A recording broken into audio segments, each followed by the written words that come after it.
अऊज़ु बिल्लाहि मिनश्शैतानिर्रजीम। बिस्मिल्लाहिर्रहमानिर्रहीम।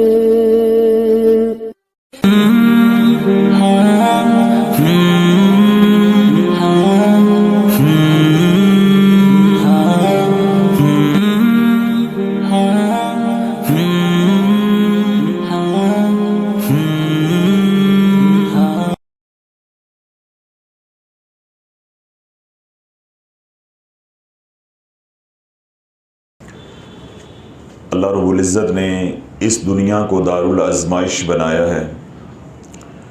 खालिक़े कायनात मालिके रोज़े माशर इस दुनिया में हमें देकर भी आज़मा रहा है और लेकर भी आज़मा रहा है। किसी को दुख देकर आज़मा रहा है और किसी को सुख देकर आज़मा रहा है। किसी को खुशियाँ देकर आज़मा रहा है और किसी को तकलीफ़ें देकर आज़मा रहा है।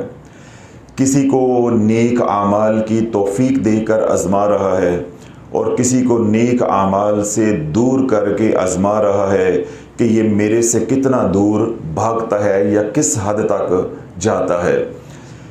बेनही अल्लाह रब्बुल इज़्ज़त किसी को बीमारी दे के आज़मा रहा है और किसी को सेहत दे के शिफा दे के आज़मा रहा है। किसी को माल देकर आज़मा रहा है और किसी को माल की तंगदस्ती देकर आज़मा रहा है। यहाँ तक मज़मून हर बच्चे को, हर ज़ी शऊर को समझ आता है कि जो भी इंसान इस दुनिया में आया या आज के दौर में मौजूद है या हमारे बाद आएगा, हर इंसान चाहे वो काफ़िर है चाहे वो मुसलमान है, बिला तमीज़ हर इंसान हालते आज़माइश के अंदर है।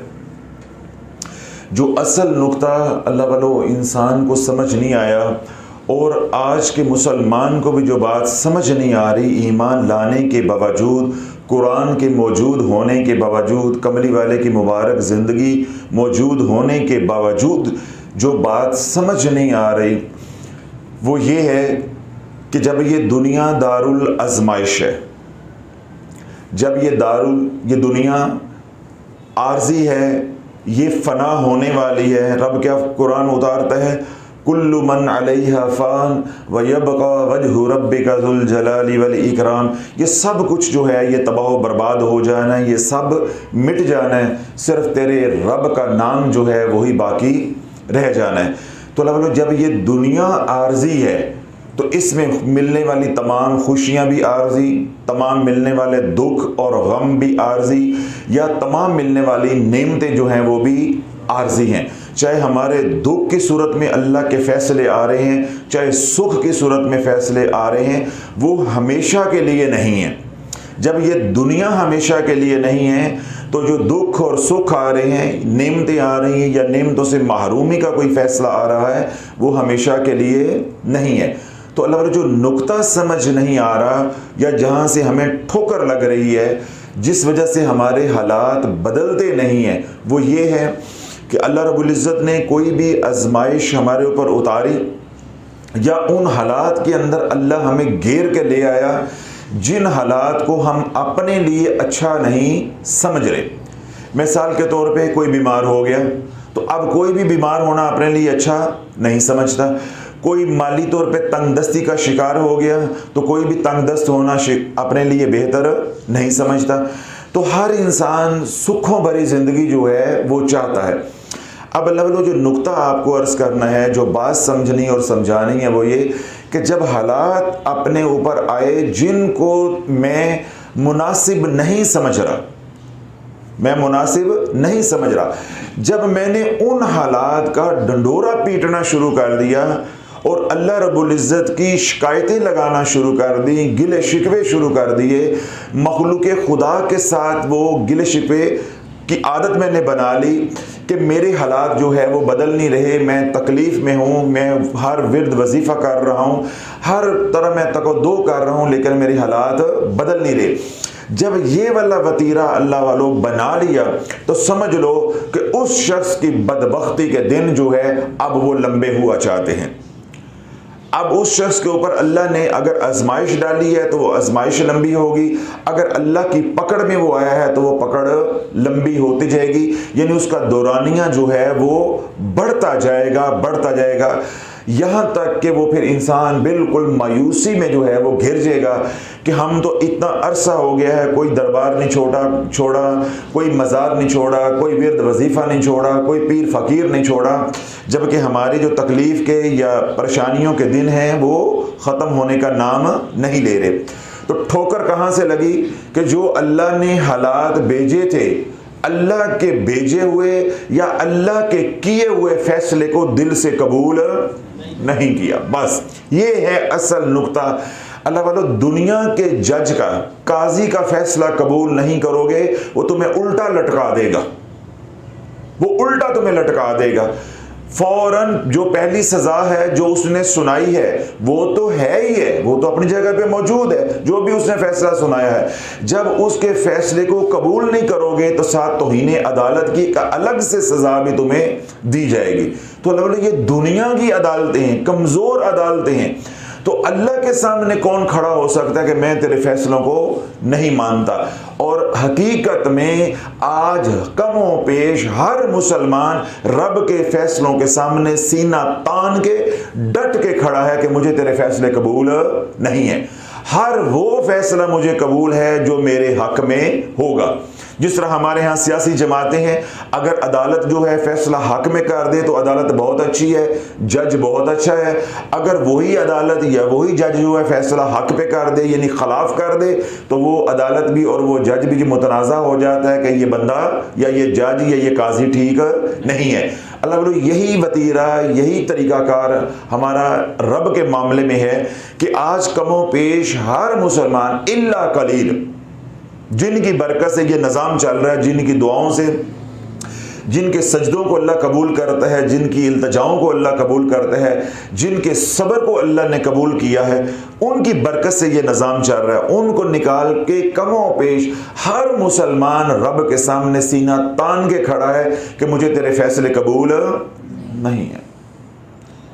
तो अल्लाह बोलो जब रब के सामने यूं सीना तान लिया या रब के किए हुए फैसले के ऊपर एतराज़ किया कि ये फैसला मुझे कबूल नहीं है, तो उसके एतराज़ की शक्ल है, उसके एतराज़ की शक्ल क्या है कि हर पल शिकवा करना, गिला करना, जो अपने ऊपर हालात हैं वो हालात लोगों को बताने कि मैं इतने अरसे से बीमार हूँ, मैं इतने अरसे से जादू में मुब्तला हूँ, मेरी औलाद को ये हो गया है, मैं माली तंगदस्ती का शिकार हूँ, मेरा कारोबार नहीं चलता, मेरी सेहत नहीं है। ये है सीना तानना। जब अपने ऊपर उतरे हुए हालात लोगों को बताना शुरू कर दिए तो अल्लाह वालों, मैंने ये बात पहले भी अर्ज़ की है कि समझ लो कि तुम्हारी बदबख्ती का दुरानिया अब तवील हुआ चाहता है। जहां मर्जी भाग लो दुनिया भर में, जोन सा मर्जी तवीज़ गंडा कर लो, जोन सा मर्जी वजीफा कर लो, जिस मर्जी पीर फकीर के पास चलो जो अब तुम्हारी कटने वाली नहीं है। क्यों?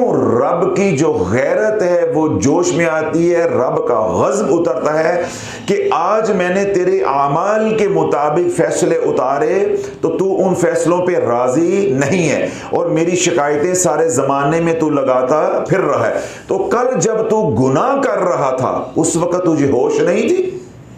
कभी अपने पाप भी दुनिया को बताए हैं कि मैं, अल्लाह ने मुझे सूद से रोका, मैं सूद खाता रहा, अल्लाह ने मुझे ज़िना और बदकारी से रोका, मैं वो सब कुछ करता रहा, अल्लाह ने हकूक़ुल इबाद का मुझे दर्स दिया, मेरे तक पैगाम पहुंचाया, मैंने उस दर्स को, उस पैगाम को पामाल किया, कुरान के हुक्म को जो है वो पीछे छोड़ा, और आज मैं क्या कर रहा हूं कि जो रब ने मेरे आमाल के मुताबिक फैसले उतारे हैं उन फैसलों को मैं कबूल नहीं कर रहा।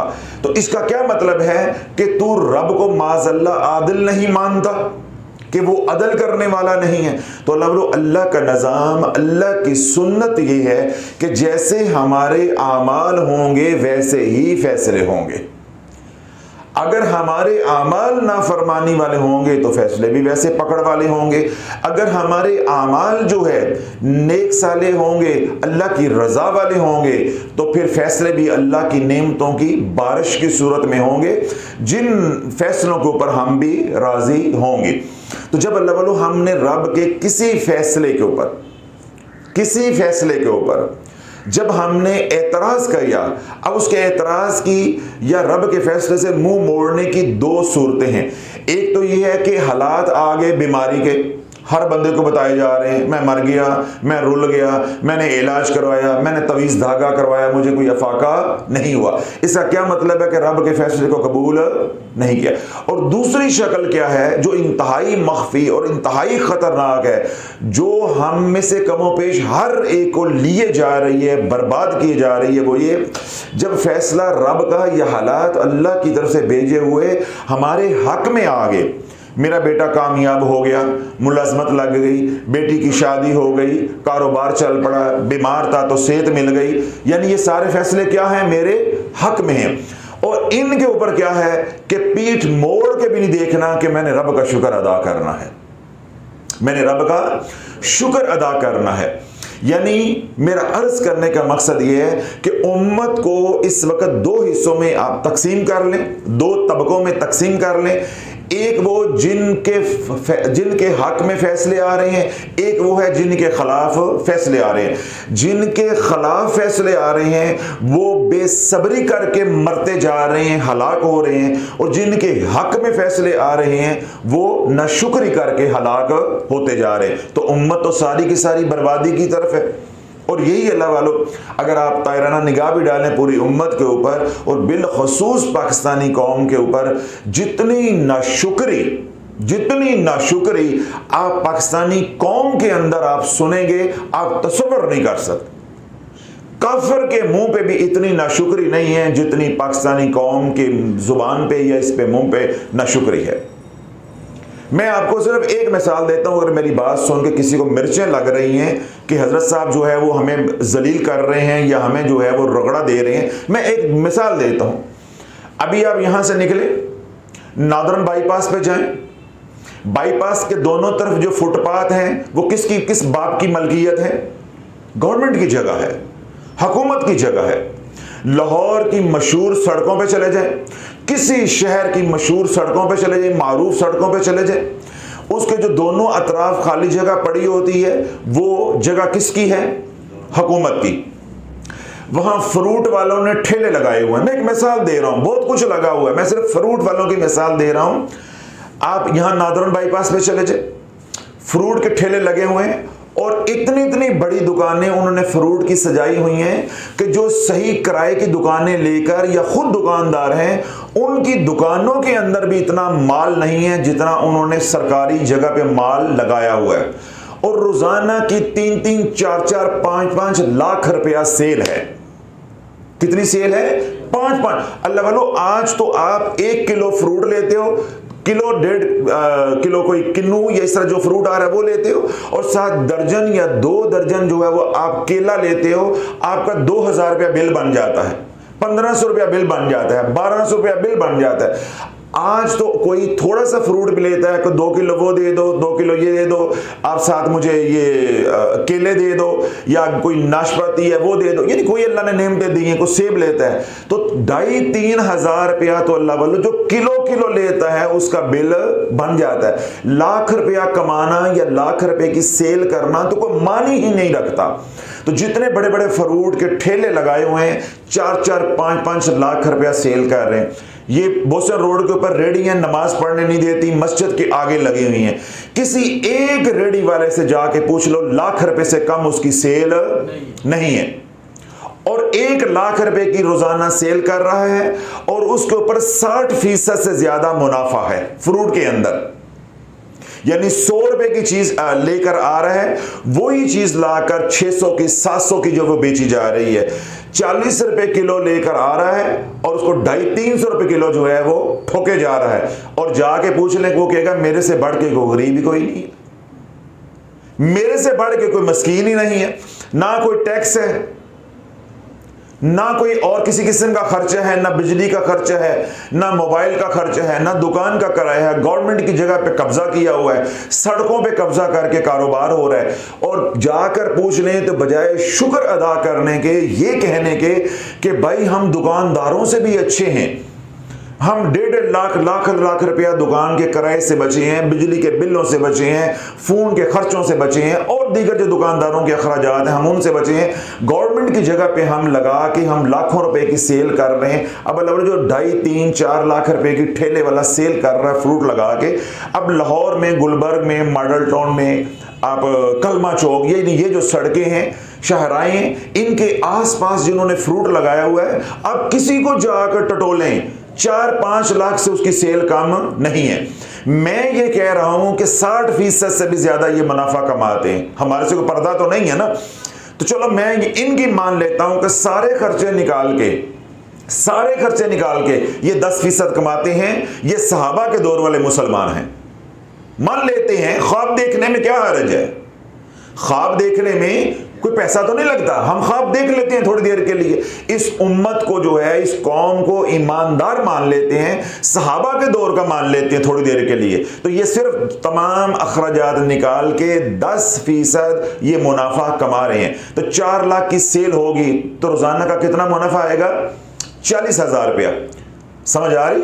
तो महीने का कितना बनेगा? 12 लाख रुपया। अनपढ़, जाहिल, तालीम पे एक खर्चा नहीं हुआ, एक पाई नहीं लगी, कोई किराया नहीं है, कोई बिल नहीं है, कोई टैक्स नहीं है, 10-12 लाख रुपया कमा के भी उससे जाके पूछो वो कहेगा मर गए हैं, है ही कुछ नहीं है। और जब वो दुकान से हटेगा तो जेब से फोन जो है वो आईफोन निकाल के आपको दिखाएगा, मोटरसाइकिल जो है वो 1 to 5 होगी उसके पास। तो मतलब ये हमारी कौम की एक तस्वीर है भयानक। ये मैंने आपको दिखाई है, मैंने वो मिसाल दी है जिससे आप मुंह ना मोड़ सकें, आपके पास कोई तोड़ ना हो। तो ये अल्लाह जो ठेला लगा रहा है उसके मुनाफे का, उसकी कमाई का ये आलम है। तो दुकानदारों का, फैक्ट्री वालों का, सन्नतकारों का, सियासतदानों का, जजों का, जर्नैलों का क्या आलम होगा कि आपका ठेला लगाने वाला इतना जलील जो है और कमीना और हकीर हो चुका है कि उसकी जुबान के ऊपर भी शुक्र नहीं है कि सारी नेमतें मुफ्त में वो उनसे इस्तेफादा कर रहा है। तो क्या है जुबान पे, क्या है? नशुक्री है, मर गए। तो मैं अर्ज अल्लाह वालों ये कह रहा हूं कि इस वक्त हमारी कौम, चाहे वो हालात उसके हक में आ रहे हैं तब भी वो मरे जा रही है, या हालात उसके मुखालिफ हैं तो तब भी मरे जा रही है। अगर हालात मुखालिफ हैं तो वो बेसब्री की वजह से मरे जा रही है, और अगर हालात उसके हक में हैं तो वो नाशुक्री की वजह से मरे जा रही। यानी दोनों तरफ, एक तरफ हम क्या कर रहे हैं? बेसब्री, और दूसरी तरफ हम क्या कर रहे हैं? नाशुक्री। इन दो बातों ने अल्लाह वालों हमें, हमारे माशरे को, पाकिस्तानी कौम को बिलखसूस और बिलअमूम पूरी उम्मत को तबाह करके रख दिया है। और ये दो ऐसे कुफर हैं जिनके फैसले यूं होते हैं। मेरे शेख रहमतुल्लाह अलैह बात इरशाद फरमाते थे कि तेरी बेसब्री से तेरी आजमाइश खत्म नहीं हो जानी। हाँ, ये जरूर होगा कि दौरानिया लंबा हो जाएगा। तो यहीं से अल्लाह वालों मैंने बात शुरू की है कि जब हमने किसी आजमाइश के अंदर बेसब्री का मुजाहरा करना शुरू कर दिया तो हम बर्बाद हो के रहेंगे। अगर बर्बाद नहीं भी होना तो बर्बाद हो के रहेंगे। अब क्या है, ये तो मैंने आपको दुनियादारों की एक शक्ल दिखाई कि फ्रूट वाली, ये कि मैंने मिसाल दी। इस जुमेरात को एक साहब आए, मैंने कहा जी ये पढ़ो। यहां किसी का मैसेज आ गया मुझे सोशल मीडिया पर, उन्होंने भेजा जी ये समझ नहीं आ रही, बता दें हज़रत साहब इनको क्या गाइड करना है। मैंने कहा जी इनको बताओ ये पढ़ना है। अब मिसाल के तौर पे दो तरह के लोग हो गए, एक वो जो यहाँ पे आ रहे हैं और एक वो लोग हो गए जो सोशल मीडिया के जरिए हमारे से राबता करते हैं। या मैंने किसी से वैसे मुलाकात की, बाहर को मुझे मिल गया, क्लिनिक पे आ गया, यहाँ आ गया, मैंने कह दिया जी ये पढ़ो। हफ्ता नहीं गुजरेगा, क्या करेगा? हफ्ता नहीं गुजरेगा, वो कहीं ना कहीं से नंबर ढूंढ के फोन किए जा रहे हैं। ना वक्त का पता है, ना नमाज के वक्त का पता है, ना दिन का पता है, ना रात का पता है कि भाई मैं रात को 3 बजे फोन कर रहा हूं, इस वक्त कौन सा मेरा साकड़ जो है वो जाग रहा होगा। कौन इस वक्त मेरे लिए हेल्पलाइन पे बैठा होगा कि मैं कोई जो है वो रेलवे में फोन कर रहा हूं, मैं क्या कर रहा हूं। अब तकलीफ आई है तो ऐसी मत मारी हुई है, यानी कोई लम्हा ऐसा नहीं है जिस वक्त फोन कॉल ना चल रही हो हमारे नंबर के ऊपर और व्हाट्सएप ना चल रहे हो। मैंने कितनी बार कहा कि 10,000 से नीचे आता नहीं। अभी जुमे वाले दिन भी हमारा व्हाट्सएप का नंबर जो बैन हो गया, 4 घंटे लगा के माजरत करके अपोलोजाइज करके हमने वो नंबर जो है वो अपना बहाल जो है वो करवाया, वरना सारा डाटा, सारा रिकॉर्ड, हर चीज जो है वो खत्म हो जाती हमारी है। ये रवैया क्या है कि अब बस मैं मुसीबत में आया हूं, मेरा हजरत साहब से राबता हो, वजीफा आपने दिया, हजरत साहब रिजल्ट नहीं मिला। भाई हजरत साहब साथ कह रहे हो, या तो मुझे अल्लाह कहो ना खुदा कहो, फिर रिजल्ट नहीं मिला, या मैं खुदा हूं तो रिजल्ट नहीं मिला, फिर तो मैं जिम्मेदार हूं। मैं तुम्हारे से भी ज्यादा नाकस, आजिज और कमजोर और मोहताज हूं। और अब रब की खिड़की लगी है, ना दिन देख रहे हो, ना रात देख रहे हो, ना नमाज का वक्त दे रहे हो, 24 घंटे कॉल हो रही है। और कॉल करने वाले को जरा एहसास नहीं है कि ये मैं जो किस वक्त कॉल कर रहा हूं, ये कॉल किसी को उठाने का वक्त भी है, ये उठाने का वक्त भी है। कोई इस वक्त रात को 2:30 बजे, 3 बजे, 2 बजे ये कॉल को उठाने का किसी का वक्त भी है। तो दिन रात लगे तो अल्लाह बोलो ये क्या है, बेसब्री है। किसी को पढ़ने के लिए दे दिया है, हफ्ता पड़ा है, अब जी आराम नहीं आया, तो भाई नहीं आया। हम डॉक्टर हैं, हम फीस लेते हैं दवाई लिखने की, शिफा की फीस नहीं लेते, शिफा की फीस नहीं लेते। इसी तरह यहां मैं अमाल बताता हूं, तो अमाल जो है वो बताना, अमाल की तरफ रागब करना, अल्लाह की तरफ रागब करना अंबिया अलैहिस्सलाम की सुन्नत है, अल्लाह का हुक्म है। अमाल बताता हूं, अमाल के साथ फैसले नहीं सुनाता, फैसले मेरे रब के हाथ में है। कभी मैंने ये बात नहीं कही कि ये करोगे तो मैं ये करवा दूंगा, मैं ये करवा दूंगा। भाई जब तुम कुरान पढ़ रहे हो, जो बताया है वो पढ़ रहे हो, तो तुम्हारा अपने पढ़ने के ऊपर, अपने रब के ऊपर, कुरान के ऊपर भरोसा क्यों नहीं है? अब 2 हफ्ते नहीं गुजरेंगे, बल्कि हफ्ता भी नहीं गुजरेगा। हजरत साहब ने, आपने कहा था बेटी जो है इज्जत के साथ घर चली जाएगी, अभी घर बैठी हुई है। भाई घर बैठी हुई है तो मैं क्या कर सकता हूं? दुआ कर सकता हूं, या मैंने खुदा ना खासा घर बैठाई है जो मुझे आप बार बार जो है वो कोसने दे रहे हो कि घर बैठी हुई है, अभी तक जी ससुराल वालों ने बुलाया नहीं है, वो जी मेरे पैसे डूब गए थे, वजीफा पढ़ रहा हूं, पैसे तो अभी तक मिले नहीं है, तो मेरे मशवरे के साथ डुबोए थे। भाई तुझे पढ़ने के लिए बता दिया है, कुरान दिया है, कोई जंतर मंतर नहीं दिया, कुरान दिया है, कोई तवीज धागा नहीं दिया, जंतर मंतर नहीं दिया। तुझे कुरान से नफा नहीं हो रहा, तू सलातुल हाजत का एहतमाम कर, अल्लाह से मांग और अल्लाह के फैसलों का इंतजार कर। तो अब ये क्या है कि जो दीनदार तबका है उसके अंदर भी ये बेसब्री है, और यही नाशुक्री, जो दीन तबका है, दीन से दूर है, उसके अंदर भी यही बेसब्री, यही नाशुक्री, और दीनदार के अंदर भी यही बेसब्री और यही नाशुक्री। तो अल्लाह बस इसलिए सारी उम्मत का बेड़ा गर्क हो गया है, और बिलखसूस पाकिस्तानी कौम का, कि आज हमारे आमाल इतने घटिया, इतने गंदे हो चुके हैं कि अल्लाह वालों, आज रब जो है, जो हमें ऑफिसर दे रहा है, जो हाकिम दे रहा है, बद से बदतर है। हर आने वाला दिन हमारा बद से बदतर है। इसका क्या मतलब है?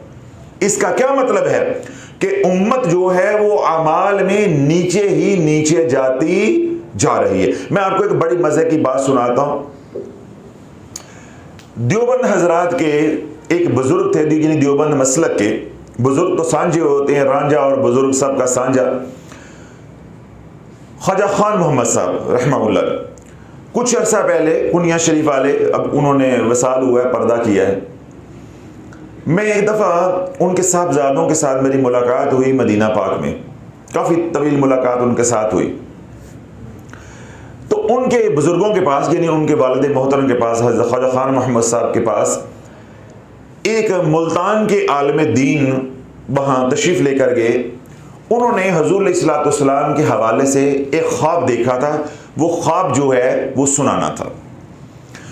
तो ख्वाजा खान मोहम्मद साहब के उन दिनों में आखिरी अयाम चल रहे थे, यानी ज़िंदगी के आखिरी अयाम थे। उसी के जो 2, 4, 5 महीने के बाद फिर उनका विसाल हो गया। तो वो आलिम दीन यानी मुल्तान से एक बहुत मशहूर मदरसा है, मैं उसका नाम नहीं लेना चाहता, वो उससे उनका ताल्लुक़ है, वो वहाँ ख्वाजा खान मोहम्मद साहब के पास जो वो तशरीफ़ लेकर गए। तो जाके उन्होंने अपना ख्वाब सुनाया कि मुझे हुज़ूर अलैहिस्सलातु वस्सलाम की ज़ियारत हुई है। ज़रा जागते रहिएगा। मैंने भी फ़िक्रा क्या बोला है कि हर आने वाला दिन हमारी कौम का, मैं अब अपनी कौम की बात कर रहा हूँ, यानी इस उम्मत का ये जो टुकड़ा है हिस्सा, इसकी बात कर रहा हूँ कि हर आने वाला दिन हमारे ऊपर क्या है, बद से बदतर। और मैंने क्या लफ्ज़ बोला इसके साथ, या क्या फ़िक्र अज़ाफ़ी बोला है कि बद से बदतर होने की दलील ये है कि हमारे आमाल हर आने वाले दिन में बद से बदतर होते जा रहे हैं। इसलिए अल्लाह के फ़ैसले जो है वो इस तरह के आ रहे हैं, गज़बनाक फ़ैसले जो वो आ रहे हैं। तो उन आलिम दीन ने जब अंदर पैगाम भेजा खुदाम के ज़रिए, जी मैं फ़लाँ जगह से आया हूँ, तो ख्वाजा खान मोहम्मद साहब ने उन आलिम दीन को अंदर बुला लिया। तो वो अलील थे, लेटे हुए थे, बातचीत चलती रही। तो उन्होंने पूछा कैसे आए हो? तो उन्होंने कहा जी मैं हुज़ूर अलैहिस्सलातु वस्सलाम की ज़ियारत मुझे हुई है, हुज़ूर अलैहिस्सलातु वस्सलाम का एक पैगाम लेकर आया हूँ। तो जो ही कमली वाले का नाम आया तो ख्वाजा खान मोहम्मद साहब ने इशारा किया कि मुझे ज़रा सीधे करके जो वो बिठाओ। तो खुदाम ने जो है वो सहारा दिया, तकिया लगा के आपको सीधा करके बिठा दिया। फिर आपने उनसे पूछा कि क्या पैगाम लेकर आए हो? तो उन्होंने बकौल उनके, अब ज़रा ये ख्वाब है, कोई हदीस तो नहीं है कि जिसका मैं हवाला दूँ, उन्हीं के ऊपर ख्वाब सुनाने वाले के ऊपर होता है। तो उन्होंने कहा कि आलिम दीन ने कहा कि शेख हुज़ूर अलैहिस्सलातु वस्सलाम की ज़ियारत हुई, ये बातें हुई, और आखिर पे अल्लाह के नबी अलैहिस्सलातु वस्सलाम ने मुझे हुक्म दिया कि दो बंदे हैं इस वक्त उम्मत में, तो उनसे दुआ करवाओ। एक है मिस्र में, वहाँ तू जा नहीं सकता, तो ख्वाजा खान मोहम्मद साहब के पास जा और मेरी उम्मत के लिए दुआ करवा, मेरी उम्मत के लिए दुआ करवा। तो मैं एक तो ये पैगाम देने के लिए आया हूँ, और दूसरा ये अर्ज़ करने के लिए आया हूँ कि शेख आप उम्मत के लिए दुआ करें कि अल्लाह रब्बुल इज़्ज़त उम्मत की जो है वो इस्लाह फरमा दे, ये दीन की तरफ जो है वो लौट आए, ताकि जो हालात हैं वो हमारे बेहतरी की तरफ चले जाए। अब यहाँ ज़रा रुकिएगा। जब ये सारी बात हो रही थी, उस वक़्त कौम जो है वो मुशर्रफ से नाक तंग आई हुई थी।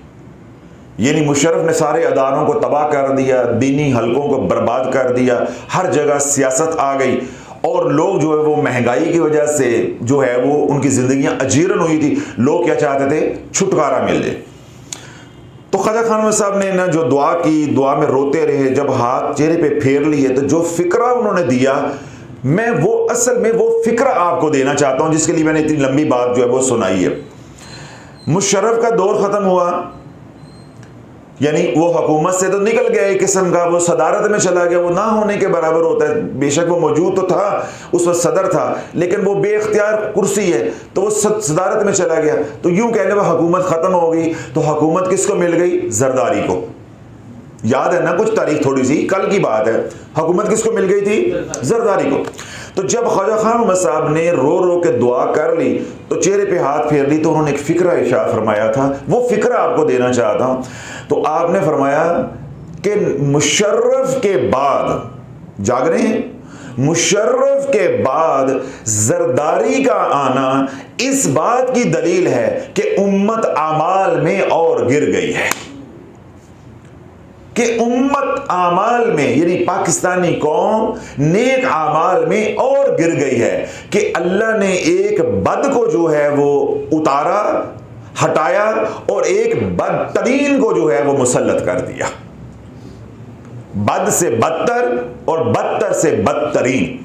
आप उसके बाद देख लें जो हुकूमतें आई हैं, और उसके बाद ये जो आखिरी हुकूमत ख़त्म हुई है, यहाँ आके हम बदतरीन हुकूमतों के नीचे आ गए, ये हमारे ऊपर मुसल्लत हो गई। और मुल्क के साथ जो खलवाड़ किया है अदालतों ने, जर्नैलों ने, सब ने मिल के जो खेल खेला है, उसका नतीजा क्या निकला है कि हमें अपने आमाल की सज़ा मिल गई है। आज क्या है कि जो अमीर है वो भी रो रहा है, और जो गरीब है वो भी रो रहा है।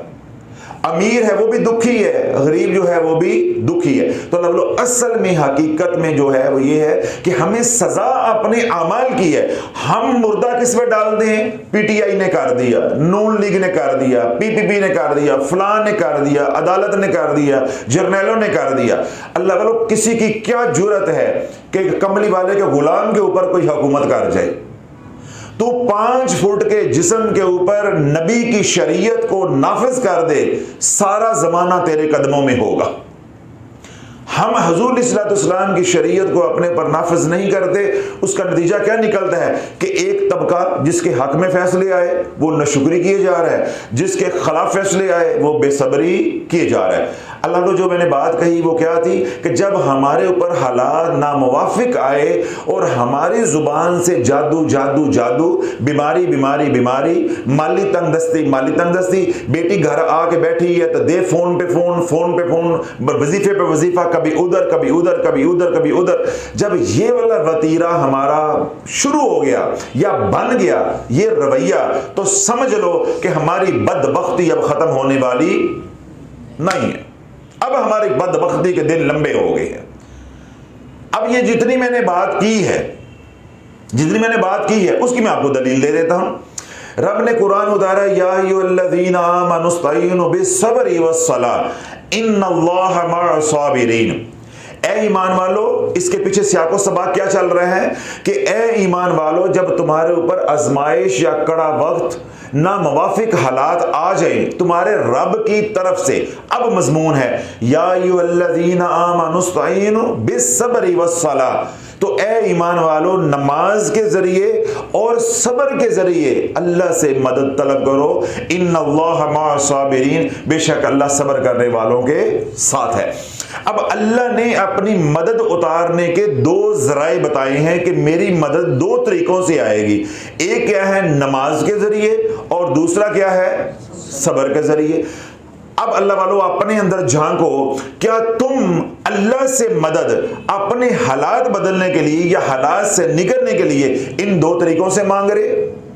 अभी परसों मैंने बयान के अंदर यही लताड़ा है कि अल्लाह ने रिज़्क़ का दरवाजा बनाया है, उसका नाम लिखा है सुभान अल्लाह। मिसाल दे रहा था कि उसके ऊपर लिखा हुआ है कि रिज़्क़ मिलेगा सुभान अल्लाह के जरिए, मेरी पाकी के जरिए, जिक्र जमाली के जरिए। हमने रिज़्क़ का दरवाजा कौन सा बना लिया? आयत करीमा। कौन सा बना लिया? आयत करीमा। तो फिर हम कैसे उजड़े हैं? और आगे से शर्मिंदा होने की बजाय, समझने की बजाय हमने क्या तौजीह पेश की कि भाई ये भी तो अल्लाह का जिक्र ही है। तो मैंने फिर क्या समझाया था कि अगर ये खानका है तो खानका का दरवाजा आने को इधर है, तो कोई उधर ठुड्डे मार रहा हो तो हम उसको रोके तो हमको कहे जी भाई ये भी तो खानका ही है। भाई खानका है लेकिन इसको आने का दरवाजा इधर है। बे नहीं, अल्लाह रब्बुल इज्जत ने जो मुख्तलिफ दरवाजे बनाए हैं, वो बाब जो बनाए हैं, उनमें एक बाब क्या है? रिज़्क़ का है, और वो मिलेगा जिक्र जमाली के जरिए, हुजूर की गुलामी के जरिए, अल्लाह और उसके रसूल की अताअत के जरिए, सुभान अल्लाह के जिक्र के जरिए, अल्हम्दुलिल्लाह के जिक्र के जरिए, अल्लाहु अकबर के जिक्र के जरिए, या दीगर जो जमाली अज़कार हैं उनके जरिए जो है वो रिज़्क़ मिलेगा। और हमने कहाँ ढूंढा? आयत करीमा के जरिए। तो फिर किसी आयत करीमा पढ़ने वाले को आज तक रिज़्क़ मिल गया है? जो आया है वो भी चला गया, औलाद भी ना फरमान हो गई, घर के घर उजड़ गए, ला इलाज बीमारियों में मुब्तला हो गए। तो हम फिर क्या कहते हैं? पढ़ो और 1.25 लाख, पढ़ो और 1.25 लाख। पढ़ाने वालों की भी खैर और पढ़ने वालों की भी खैर। अल्लाह हमें भी जिंदगी दे, आपको भी सेहत तंदुरुस्ती दे। हम अपनी आंखों से तुम्हारा अंजाम देख रहे हैं। फिर इंशाल्लाह जो फकीर ये कहता है, पहले तक तो पर्दे थे ना, पहले तक तो किसी को मालूम ही नहीं था कि आयत करीमा से क्या हो जाता है, जिक्र जलाली से क्या हो जाता है। अब तो शाफी ने पर्दे हटा दिए अल्लाह के हुक्म से। तो अब तुम बयान भी सुनोगे, अपना अंजाम भी देखोगे, फिर तुम्हें पता चलेगा कि शाफी सच्चा रोंदा सी, शाफी सच्चा रोंदा सी। अब यही बात जहन में रखें कि हमें रिज़्क़ कहां से मिलना था और हम ढूंढ कहां से रहे। बे नहीं, अल्लाह की मदद आनी थी नमाज के जरिए, अल्लाह की मदद आनी थी सब्र के जरिए, और हमने कहां से ढूंढी? दरबारों से, मज़ारों से, दरगाहों से, वजीफों से, तवीज़ों से, घोड़े की खुरी से, काले कपड़े से, नाल से और कड़ियां पहन के, या मोर के पंख हैं या मोर के पर हैं, हमने अल्लाह की मदद वहां से ढूंढी और ढूंढ रहे हैं। रत्ती बराबर भी शर्मिंदगी नहीं अपने किए पे, रत्ती बराबर भी शर्मिंदगी नहीं अपने किए पे। क्यों? जब कुरान को पीठ दिखाई, कुरान को जो ऊपर परछत्ती पे चढ़ा दिया, अलमारी में बंद कर दिया कि तेरा हमारे से आज तक, आज के बाद अलमारी में बंद करने का क्या मतलब है कि आज के बाद कोई तल्लक वास्ता नहीं। हमने कुरान मजीद के साथ वो सलूक किया जो घर की, दुकान की, मकान की रजिस्ट्री के साथ सलूक करते हैं। रजिस्ट्री के कागजात कब निकलते हैं? जब पंचायतें बैठ दी हैं, वंडा पेंदियां ने, तकसीम होती है वरासत या जायदाद बेची जाए। वरना रोज जो है वो कोई मकान की रजिस्ट्री के कागजात निकाल के देखते हैं? नहीं देखता। हमने कुरान के साथ ये सलूक किया कि तुझे उसी दिन ही निकालूंगा जिस दिन मेरी बेटी या बहन को तलाक होगी, उस पर तोहमत लगेगी, पंचायत बैठेगी, न्याय देना पड़ेगा, तो फिर मैं हाथ रखने के लिए, कसम खाने के लिए कुरान बाहर निकालूंगा। या बेटी को रुखसत करना होगा तो नीचे से गुजारने के लिए कुरान निकालूंगा। या फिर अल्लाह खैर करे अम्मा मरेगी, अब्बा मरेगा, वड्डा गोश्त पकेगा, देगा खड़कणगियां, फिर उस दिन कुरान निकलेगा कि चलो यार पारा पढ़ लो, सूरह यासीन पढ़ लो। नहीं भी पढ़ना आता, खोल के बैठ जाओ, लोग क्या कहेंगे मैं नहीं पढ़ रहा। अगर मैं ही नहीं पढ़ूंगा तो जो आए हुए हैं ये कैसे पढ़ेंगे? ये है कुरान की अजमत हमारे दिलों के अंदर। तो जब कुरान की अजमत ये रह गई तो अल्लाह ने ये अपना हुक्म ही हमारी आंखों से ओझल कर दिया। हम किधर लग गए? खुरियों के पीछे। किधर लग गए? खुरियों के पीछे, मलंगों के पीछे, डब्बा पीरों के पीछे। तो अल्लाह ने क्या तरीका बताया था कि तुम्हारे ऊपर हालात ऐसे आ जाएं जो तुम्हें मुनासिब नहीं लग रहे, या तुम गिर जाओ उन हालात के अंदर, तो क्या करना है? सब्र करना है और नमाज के जरिए मदद मांगते रहो, मदद आ करेगी। और हमने कौन सा रास्ता अख्तियार किया है? कोई शर्मिंदगी हुई है उससे? कोई नदामत हुई है? यानी हम वो दरवाजा जो है वो खटखटा रहे हैं जिस दरवाजे से अल्लाह की मदद का वादा ही नहीं है, उस दरवाजे से मदद आनी ही नहीं है। मेरे घर का दरवाजा इधर है, कोई मेरे घर की पिछली वाली दीवार को जो है वो दस्तक देता रहे और वो ये रोए कि जी 10 दिन से मैं खड़ा हूं, आपने दरवाजा नहीं खोला, 10 घंटे से खड़ा हूं, दरवाजा नहीं खोला, 10 मिनट से खड़ा हूं, दरवाजा नहीं खोला, तो मैं जब मालूम मुझे हो, मैं उसको देखूं तो मैं क्या कहूंगा कि तुझे इतनी अकल नहीं है कि दरवाजा इधर है तो दस्तक इधर दे रहा है, और वो आगे से बेशर्मी के साथ के घर तो ਤੁਹਾਡਾ ही है ना, घर ही है ना, दस्तक इधरों दइए या दस्तक इधरों दइए। यही आज के पाकिस्तानी और बिलअमूम पाकिस्तानी और बिलखसूस पाकिस्तानी और बिलअमूम उम्मत की यही जो है वो बेशर्मी है कि जी पुकारते तो अल्लाह ही को है ना जी, पुकारते साडा मकसद है अल्लाह ने पुकारना है ना भाई। जैसे अल्लाह ने पुकारने का कहा है, हुक्म दिया है, जब तक हमारा वो तरीका नहीं होगा तो वो मदद आएगी? मदद आएगी? मैं एक आसान मिसाल दे देता हूं, क्योंकि औरतें बयान ज्यादा सुनती हैं, मैं उनके समझाने के लिए उन्हीं के शोबे की मिसाल दे रहा हूं। एक बच्चा है, वो बच्चा जो है मां के बदन से नफा उठाता है, मां के बदन से नफा उठाता है, मां की छातियों से नफा उठाता है, दूध पीता है, अपनी प्यास और भूख बुझाता है। तो जो मां की छातियां हैं वो मां के जिस्म के साथ हैं, जब तक वो मुंह जो है छातियों को नहीं मारेगा, छातियों को नहीं चूसेगा, तो क्या उसे दूध मिल जाएगा? अब वो मां के बदन को मुंह मारता रहे इधर उधर और कहे मां के पास दूध ही नहीं है, मां के पास दूध ही नहीं है, मां मेरी प्यास बुझाने पे कादर ही नहीं है। ये है बदबख्ती आज के मुसलमान की, ये है आज की मुसलमान की बदबख्ती, मजहबी तबके की बदबख्ती, जो वज़ाइफ पढ़ता है और साथ अंदर से कुरलाता है, गिले शिकवे करता है, साडी रब सुनदा ही कोई नहीं, साडी रब सुनदा ही कोई नहीं माज़अल्लाह। हम तो वजीफे पढ़ पढ़ के मर गए। मैंने मिसाल दी है कि बच्चा मां के बदन को सर तपा भी मुंह मारता रहे, दूध मिल जाएगा? जहां अल्लाह ने निजाम बनाया है वहां तक नहीं जाएगा तो दूध नहीं मिलेगा, जितना भी मुंह मारे। तो मेरा ख्याल है अब इंसान को थोड़ी सी भी हया हो तो इंसान अपने किए पे तौबा कर ले कि भाई अल्लाह ने जो रास्ता बनाया है मदद का, या निजाम बनाया है, जो तरीका बनाया है, वो क्या है? नमाज के जरिए, सब्र के जरिए। भाई तुझे पढ़ने के लिए एक अमल दे दिया है, हौसले का साथ अल्लाह को पुकारता रहे। बार बार मुझे फोन करोगे, राब्ते करोगे, मैं क्या करूंगा, तंग आके मैं कहूंगा जान छुड़ाने के लिए इनको कहो फलां चीज भी पढ़ लें, ये भी पढ़ ले, वो भी पढ़ ले। बताओ फिर मेरे में और फी ज़माना जो पीर है उनमें क्या फर्क रह जाएगा? फिर जो मेरा मिशन है वज़ाइफ से उम्मत को निकाल के हजूर की गुलामी की तरफ लेके आना, मैं तो अपने हाथों ही उसको बर्बाद कर बैठूंगा। कल आप मुझे क्वेश्चन दोगे, साहब आप लोगों को कहते हैं कि 20-20 वज़ाइफ देते हैं, आपने खुद भी तो 15 दिए हुए हैं। मैं कहता हूं कि वज़ाइफ नहीं करने, पहले वज़ाइफ की दुनिया में आना ही नहीं है। और अगर हालात तुम्हें ले आए हैं तो फिर एक अमल करो, मुस्तकिल करो, अल्लाह से मदद मांगते रहो, मांगते रहो, मांगते रहो, सब्र करते रहो। इंशाअल्लाह एक दिन आएगा, मदद उतर के रहेगी, अल्लाह पिछले भी हिसाब बराबर इंशाअल्लाह कर देगा। अगर बार बार हमें जलील करोगे तो मैंने जिस तरह लोगों को कहा है, सोशल मीडिया वालों को भी, जो 1 से 2 बार मैसेज करे उसको कहो ये पढ़ो, उसको इजाजत दे दिया करो।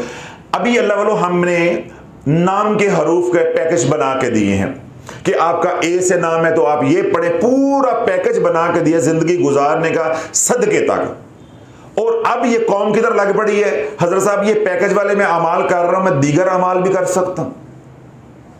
अब अल्लाह वाले बंदे का दिल चाहता है टकरे मारे दीवारों को कि इस कौम को क्या फायदा है अपना सर खपाने का या खून जलाने का, कि जिस सारी बात समझ के भी, बयानात सुन के भी, रज्जत में फंस के भी, खुद बर्बाद हो के भी, खानदान को बर्बाद करके भी, माशरे उम्मत को बर्बाद करके भी रत्ती बराबर भी शर्मिंदगी नहीं है, रत्ती बराबर भी शर्मिंदगी नहीं है। फिर बात भी समझ ली है कि भाई मैं पैकेज वाले अमाल कर रहा हूं, उस बयान के अंदर बार बार कहा भाई रोड मैप देने का मतलब ये है कि आपने बाहर नहीं निकलना, तो जिद फिर कहां है कि जी हम ये अमल ना कर लें। इसलिए फिर मैंने वो बयानात का सिलसिला रोक दिया है कि अब तड़पाऊंगा, जलाऊंगा, फिर बयान करूंगा।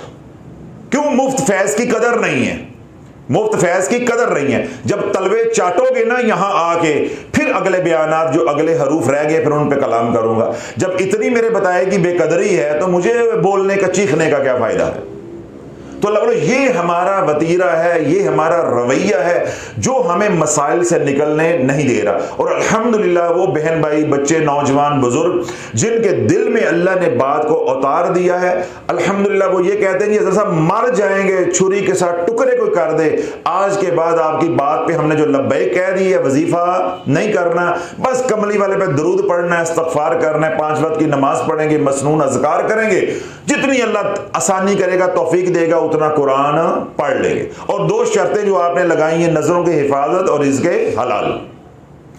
तो अब ये सारी बात अल्लाह वालों जो मैं करके आया हूं, मैंने क्या कहा कि जब जुबान पे गिले शिकवे आ गए, बेसब्री आ गई, जल्दबाजी आ गई, इधर हजरत साहब से राब्ता करो, वजीफा लो, उसके पास जाओ, उसके पास जाओ। कभी पीरों को मानते नहीं, कभी मानते हैं तो खुदा मानते हैं, कभी मानते नहीं है, कभी मानते हैं तो इला मानते हैं। तो जब अल्लाह ये वाली बेसब्री आ गई तो मैंने शुरू में एक फिक्रा बोला था कि फिर तुम समझ ले कि तेरी बदबख्ती के दिन जो है या दुरानियां जो है वो तवील हुआ चाहता है। कोई ज़माने का पीर फकीर, कोई विरद वजीफा, कोई जादू टूना, कोई तवीज़ तुझे इन हालात से निकाल नहीं सकता। अगर तू सब्र कर ले और नमाज के जरिए जो जिक्र बताया है पढ़ने को, उसके जरिए अल्लाह से मदद खामोशी के साथ तलब करता रहे और जुबान को लगा ले ताले, अल्लाह वाले अगले दिन का तू सूरज नहीं देखेगा, अल्लाह तेरे हालात को बदल देगा। तू सैयदना अय्यूब अलैहिस्सलाम है, ये 15वीं सदी का मुसलमान है, तू नबी है, तू अय्यूब है कि तेरे ऊपर अल्लाह 18 साल की बीमारी डाल देगा, या तू सहाबी रसूल है, तेरे ऊपर 13 साल की कमोबेश मक्की जिंदगी अल्लाह डाल देगा। हमारा तो अल्लाह बोलो 13 मिनट वजू नहीं रहता।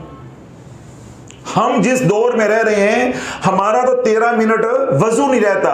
हम तो 13 मिनट किसी से वादा किया हो उस वादे पे नहीं रहते, उस आहद पे नहीं रहते। तो क्या अल्लाह हमारे ऊपर आजमाइशें जो है वो नबियों वाली डालेगा, वलियों वाली डालेगा, अंबिया अलैहिस्सलाम वाली डालेगा, या सहाबा वाली 13 साल की डालेगा, मक्की दौर देगा हमें? अल्लाह सिर्फ ये हमारी बेसब्री, बेचैनी, नाशुक्री, ये जो कुफर है ये हमारे मसाइल को जो है वो गंभीर कर देता है, हमारे मसाइल को बढ़ा देता है। आज के दौर में तो अल्लाह वालों मसाइल यूं आते हैं ऐसे अल्लाह थपकी मार के निकालता जाता है, सिर्फ खाना पूरी होती जाए ताकि फरिश्तों के सामने एक हुज्जत पूरी हो जाए कि बंदे को मैंने आजमा लिया है, बंदे को मैंने आजमा लिया है। इस दौर में ईमान ही नहीं है, जब ईमान ही नहीं है तो आजमाइशें कहां से आ जाएंगी? आजमाइशें तो जुड़ी हैं ईमान के साथ। तो मैंने ईमान का मयार क्या बताया है कि 13 मिनट वजू नहीं है। लोग नमाज पढ़ के खानका से निकलते हैं, मस्जिद के दरवाजे से निकल रहे होते हैं, वहां लोगों से पूछे भजन ये कुरान जरा पकड़ लीजिएगा, वो कहेगा मेरा वजू नहीं है।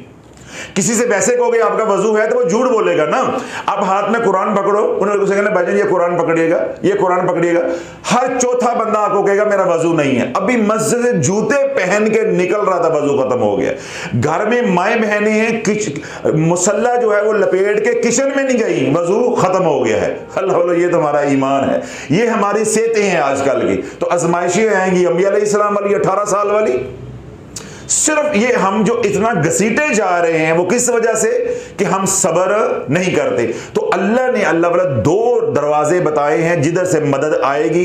एक है नमाज का दरवाजा और एक है सब्र का दरवाजा। जो नुक्ता अल्लाह वालों देना चाह रहा हूं, जब तक इन 2 दरवाजों को दस्तक नहीं दोगे, सारे जमाने के दरवाजे भी तोड़ दोगे, मदद नहीं। हुन दसो मेरे व्हाट्सएप पे कॉल करनी है, नंबरों पे कॉल करनी है, मैं सारी रात यहां बैठा हूं, मैंने कौन सी उठानी है? चुक के करो, पैर चुक के करो, पैर दी मिट्टी ना हिलन दो, दिन रात करो, मैंने कौन सी उठानी है? सारी रात आपको समझाने बुझाने के लिए तो यहां होता हूं, हफ्ते के 5 दिन मैं यहां हूं, तो मैंने कौन सी कॉल उठानी है? हर बयान के अंदर इतनी तफसील मौजूद होती है कि मेरे से राब्ता करने की जरूरत ही नहीं है। और ना ही हम अपने बयान सोशल मीडिया पे इसलिए अपलोड करते हैं कि लोग हमारे पास आए। हम तो कहते हैं घर बैठ के अपना इलाज करो। जब हमारे पास आओ तो महज अल्लाह की रजा के लिए आओ, हजूर के गुलामों की जियारत के लिए आओ, अल्लाह वालों की जियारत के लिए आओ, अल्लाह रसूल की मोहब्बत के लिए आओ, अल्लाह रसूल के जिक्र के लिए आओ। ये जो तवीज़ धागा है, झाड़ बूझ है, ये इतना तफसील के साथ मैं बता देता हूं कि मेरे से रब्ता करने की जरूरत ही नहीं है। मैं कोई आमिल तो नहीं हूं कि मैं अपने कारोबार के लिए, कंपनी की मशहूरी के लिए, आस्थाने की मशहूरी के लिए बयानात कर रहा हूं। हम तो उम्मत की इस्लाह के लिए कर रहे हैं और हर बात समझा रहे हैं, तो इसलिए मेरे से रब्ता करने की जरूरत ही नहीं है। तो फिर दिन रात फिर फोन करने हैं, वजीफे बदलवाने हैं, हज़रत साहब ए लिल्लो तो ए दे दो। जिस तरह बच्चे होते हैं ना, उनको चीज दी जाए तो दूसरी दिखा दी जाए तो फौरन क्या कहते हैं, नहीं ए लिल्लो ए वापस कर दो, ये नहीं मैंने लेनी। अल्लाह बोलो आज हमारा ये हाल बना हुआ है। हमारा यकीन किस पे बन गया? पीर के तवीज़ों पे, पीर के वजीफों पे। तो मेरे रब ने निज़ाम इतना सादा बनाया है कि तेरे पर कोई तकलीफ आ जाए बस चुप कर जा। अच्छे दिन भी तो मैंने भेजे थे, उस वक्त तेरी जुबान अल्हम्दुलिल्लाह अल्हम्दुलिल्लाह शुक्र करते थकी थी। उस वक्त तूने पीठ मोड़ ली, मुझे भूल गया कि देने वाला कौन है। आज थोड़ी सी तत्ती हवा आई है, तू सारे जमाने को मेरी शिकायतें लगा रहा है। जो तेरा नामा अमाल रोजाना रात को गुनाहों से लिथड़ा हुआ भरा हुआ मेरे पास आता है, कभी मैंने फरिश्तों के सामने तेरी शिकायतें लगाई है?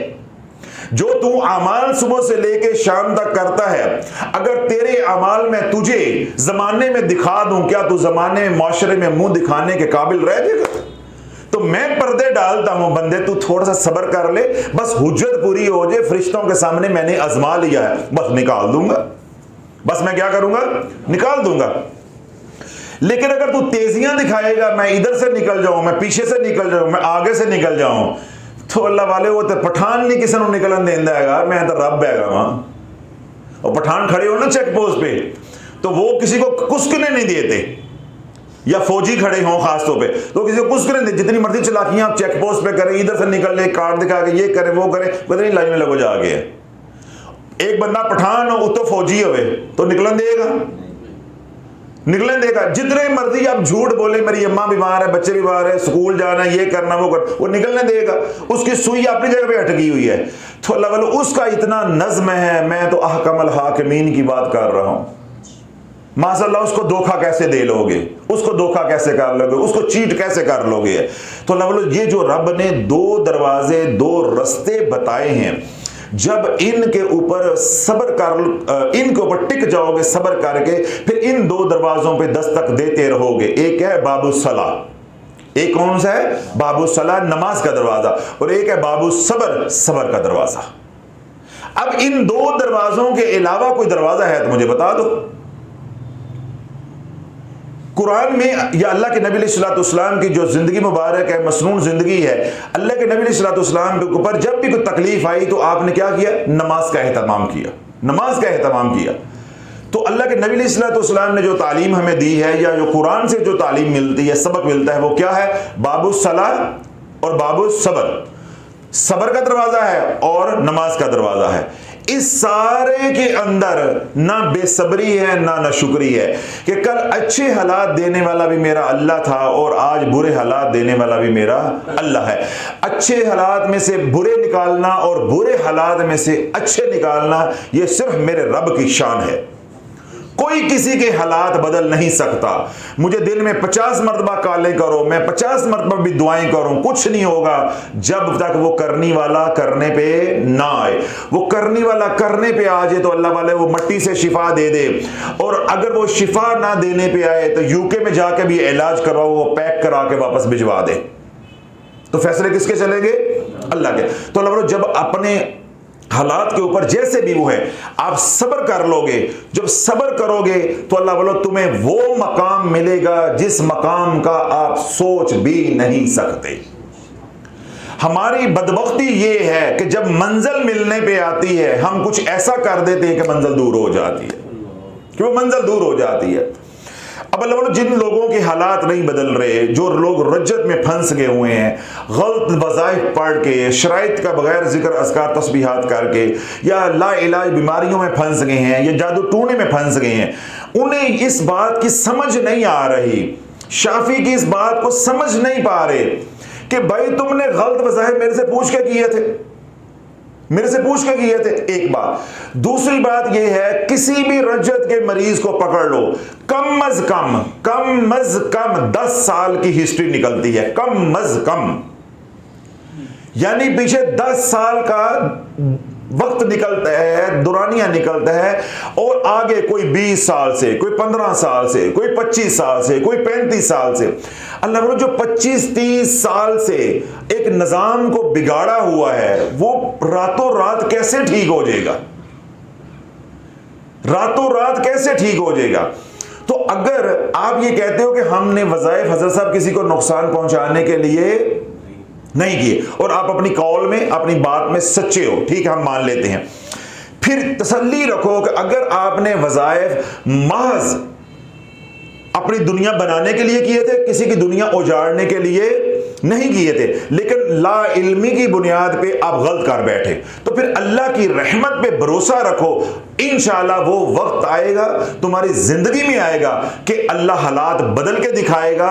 जिस मकाम से आप गिरे हो उससे भी अच्छा अल्लाह मकाम अता करेगा। क्यों? अल्लाह दरगुजर करने वाला, इन्नल्लाह गफूरुर रहीम। फिर अल्लाह की रहमत पे भरोसा रखो, फिर सब्र करो। जब मैंने कह दिया, मेरे कहे पे ईमान ले आए हो कि मैं ठीक कह रहा हूं, तो फिर मेरी ये कही हुई बात पे भी यकीन करो कि जितना पढ़ने के लिए बताया है इतना ही पढ़ना है, चाहे 10 साल भी हालात ना बदले। हमने दोबारा वज़ाइफ की दुनिया में नहीं जाना। अगर दोबारा कसम तोड़ के उसी दुनिया में जाओगे तो मामला और उलझ जाएगा, और उलझ जाएगा। जब मैंने तशखीस आपकी सही करवा दी है कि आपके ऊपर हालात जादू की वजह से नहीं है, डिंगे सीधे वज़ाइफ की वजह से है, तुम्हारे आमाल की वजह से है, उनको ठीक कर लो, और ठीक करके रब की रहमत से जो है उम्मीद रखो, सब्र के साथ जो मैंने बताया है वो पढ़ते रहो, इंशाअल्लाह हालात ठीक हो जाएंगे। और अल्लाह वालों अगर सब्र नहीं करोगे तो फिर हालात ठीक नहीं होते। फिर ये बदबख्ती के दिन, पकड़ के दिन, आजमाइश के दिन, जो भी कह लो, ये फिर दुरानियां तवील से तवील होता जाएगा। तो अल्लाह जब दुरानियां तवील हो जाए, आजमाइश लंबी हो जाए, तो सब्र का दामन ना छोड़ो। खुदा की इज्जत की कसम, इबादतों के साथ वो फूल नहीं लगते जो हालते आजमाइश में तरक्कियां मिलती हैं। यही तो आप लोगों को मालूम नहीं है। रोना तो ये है कि हमें ये बयानात करने पड़ गए हैं अवाम को समझाने के लिए। रोना तो ये है कि उन बदबख्त पेशवाओं ने, पीरों ने इस उम्मत को और पाकिस्तानी कौम को वज़ाइफ की दुनिया में उलझा दिया। वज़ाइफ थे खवास के लिए, हो गए आम के लिए। अब आवाम को आम बात तो समझ ही नहीं आती, आवाम को तो बात समझ ही नहीं आती। मैं आपको थोड़े दिन पहले भी ये बात कही कि जिस अवाम को वज़ाइफ की दुनिया में घसीट लिया गया है, उस अवाम की जो शऊर की सतह है या दीन का जो इल्म है वो क्या है। हजरत साहब, ये सूरत काफिरून पढ़ने से पहले बिस्मिल्लाह भी पढ़नी है। हजरत साहब, सूरत इखलास पढ़ने से पहले बिस्मिल्लाह भी पढ़नी है। ये खिजरी अमल में जितनी सूरतें आपने बताई हैं, इनके साथ बिस्मिल्लाह भी पढ़नी है। भाई कोई स्पारा, कोई कुरान, कोई कायदा कहीं देखा है कि सूरत लिखी है उसके ऊपर बिस्मिल्लाह ना हो, सिवाय सूरत तौबा के। 113 सूरतें हैं, वो सारी की सारी किससे शुरू होती हैं? बिस्मिल्लाह। इसका क्या मतलब है? इन्होंने कभी कुरान खोला ही नहीं है। जिन बेचारों ने कभी कुरान नहीं खोला था, हालात ने उनको वज़ाइफ पे लगा दिया, पीरों ने उनको वज़ाइफ पे लगा दिया। अब अल्लाह वालों, अवाम की जो सतह होती है, इन पेशवाओं ने, इन ठगों ने, इन पीरों ने इस उम्मत के साथ जो खलवाड़ किया है, इसकी नबज देखे बगैर इनको ऐसे अमाल पे लगा दिया जो अमाल खवास के थे। तो उसका नतीजा जो निकला है रज्जत की सूरत में, वो आपके सामने। अब जिसका कोई इलाज सामने नहीं आ रहा। जादू हो, तवज्जो करो, जादू टूट जाता है। अमाल छोटे मोटे करो, जादू टूट जाता है। जो जिन्नाती जादू है, अमाल की रज्जत है, उसके असरात हैं, अल्लाह वालों वो बरसों लगते हैं उसमें निकलते। और अवाम अब क्या हुई है? बेसब्री। हजरत साहब, बात तो समझ आ रही, उन कड्डो भी हमारे हौसले के लिए भी कोई बयान करें तो भाई मैं आपको झूठे हौसले नहीं देना चाहता, मैं आपको लॉलीपॉप नहीं देना चाहता। बरसों फंसने पे लगे। सरवर साहब बोलो ऊंची, नहीं जाग रहे आप, सो गए आप। रज्जत में फंसते हुए बरसों लगे, नहीं बोल रहे। यानी आपका भी प्रोग्राम नहीं निकलने का, जैसा सोशल मीडिया वालों का कोई प्रोग्राम नहीं, आपका भी कोई प्रोग्राम नहीं है। रज्जत में फंसते बरसों लगे, बोलो कितने फंसते हैं? रज्जत में फंसते बरसों लगे, निकलते भी बरसों लगेंगे। हुन गल समझ आ गई है, हुन ठंड पै गई है। सच सुन के इससे हौसला हुआ है या मायूसी हुई है? कहते हैं हौसला हुआ है, और चवलो मायूसी हुई है। यानी सच बेवक्त बोला जाए वो तबाही ज्यादा लेकर आता है। यही आपको कुलिया पता नहीं है। कहने को सच है, लेकिन जब इसकी टाइमिंग ठीक नहीं हो गई तो सच से उतनी तबाही आती जितनी झूठ से नहीं आती। तो तबलीग का काम है, तिब का काम है, इलाज मुआलजा है, दावत व तबलीग है। ये सारे काम हिल्म के साथ और हिकमत के साथ होते हैं। इल्म के साथ, हिल्म के साथ, हिकमत के साथ होते हैं। लेकिन मुझे मजबूर कर दिया आज आप लोगों ने ये बोलने पे कि मैं सच बोल दूं। जब मैं आपको प्यार से लेके चल रहा हूं, भाई पढ़ते जाओ, अल्लाह खैर फरमाएगा। मेरा कहा हुआ हरफे आखिर नहीं है, अल्लाह का अमर हरफे आखिर है। जो मैं बोल रहा हूं ये तजर्बा और मुशाहिदा है। हफीज साहब जाग रहे हैं? जो मैं चीख रहा हूं, बोल रहा हूं, ये क्या है? तजर्बा और मुशाहिदा है। रब मेरे तजर्बे और मुशाहिदे का पाबंद नहीं है। तुम सजदे में सर रख के रब को मना लो, अभी सर नहीं उठाओगे अल्लाह रज्जत से निकाल दे तो मैं कौन होता हूं कहने वाला? तो तू कैसे निकल गया यार? अल्लाह तूने इसको क्यों निकाला? ये आपका मामला है, मैं असूल की बात कर रहा हूं। बहसियत अब्द, बहसियत बंदा, मुआलज, जो भी आप कह रहे हैं, मैं अपने तजर्बे और मुशाहिदे पे बात कर रहा हूं। बाकी आप अल्लाह से कोई फैसला करवा लें, भाई पल भर में हो जी, कोई पाबंद है या अल्लाह करने पे कादिर नहीं है? माज़अल्लाह, अल्लाह सारी मखलूक को, सारी उम्मत को रज्जत से निकाल दे, पल भर में निकाल दे। लेकिन जो मैंने बात आपको की है वो ये, जिसको मैं छुपाता रहा हूं, मैं नहीं करना चाहता था, लेकिन आप लोगों के रवैये ने, आपकी बेसब्री ने, आपकी नाशुक्री ने मुझे मजबूर कर दिया कि मैं हकीकत बता दूं। रज्जत में फंसते बरसों लगते हैं। क्या लगते हैं? बरसों। बरसों भी उसे लगते हैं जिसने गलत वज़ाइफ, शराइत के बगैर वज़ाइफ किए, लेकिन महज अल्लाह की मदद के लिए किए, किसी को हलाक करने के लिए, किसी को नुकसान देने के लिए नहीं किए। अगर किसी ने गलत वजीफा किया, बगैर शराइत के किया, अपनी सास, नंद, बहू, किसी रिश्ते को जलील करने के लिए, जुबान बंदी के लिए, तबाह करने के लिए, नुकसान पहुंचाने के लिए किया, अल्लाह वालों 99% इम्कान होता है जिक्र जलाली से कि पहले अमल से ही रज्जत हो जाएगी, पहले अमल से रज्जत हो जाएगी। मैं आपको उसकी दलील देता हूं, अगर आपकी दिमाग शरीफ में ये बात नहीं आ रही तो इंशाल्लाह ऐसे ठक करके उतरेगी। अल्लाह सिर्फ मेरा है, बोलो ना, शर्मा क्यों गए हो? अल्लाह मेरा है? अल्लाह सबका है। अल्लाह जो है रब्बुल मुस्लिमीन नहीं है, अल्लाह रब्बुल आलमीन है, रब्बुल आलमीन है। बल्कि यहां एक बात आ गई, एक नुक्ता आ गया, वो भी सुना देता हूं। एक पीर साहब है हमारा, जो रांगो वाला फार्म है, जो उनके पास अगला जो आस्थाना था थोड़ा सा आगे जाके, ख्वाजा खलील अहमद साबरी साहब, उस वक्त वो हयात थे। तो मैं उनके पास गया, उनकी इयादत के लिए, बीमार थे उन दिनों में। तो उनकी वो इलाके के अंदर बहुत ज़्यादा मुखालफत थी। तो वो साबर पाक रहमतुल्लाह अलैह के साथ, मखदूम साबर के साथ उनकी बड़ी अकीदत और बड़ी मोहब्बत थी। तो जब उनके ऊपर जज्ब की कैफियत आ रही होती थी, क्या होती थी? जज्ब की कैफियत आ रही होती थी, तो वो उस कैफियत के अंदर कहते थे कि मखदूम साबर मेरा रब है, मखदूम साबर मेरा रब है। ऐ ना पोली जी आवाज आई है ना, अस्तगफिरुल्लाह, पोली जी आवाज सुनी है, अस्तगफिरुल्लाह। सोशल मीडिया ते पता नहीं कितनी कोई चीकां निकलियां होनियां ने। ਇਹ ਕਿਹੜਾ ਪੀਰ ਸੀ ਇਹ ਨੈਸ਼ ਜਿਹੜਾ ਮਖਦੂਮ ਸਾਬਰ ਨੂੰ ਰੱਬ ਕਹਿੰਦਾ ਸੀ? ਉਹ ਮੈਂ ਵੀ ਰੱਬ ਕਹਿਣਾ ਵਾਂ, मैं भी रब कहता हूं। तो हुण अस्तगफिरुल्लाह किथे गई? मैं रब कहां ते राय ते ख्वाजा खलील अहमद साबरी साहब ने मखदूम साबर को रब कह दिया तो क्या हो गया? वो मुशरिक हो गया।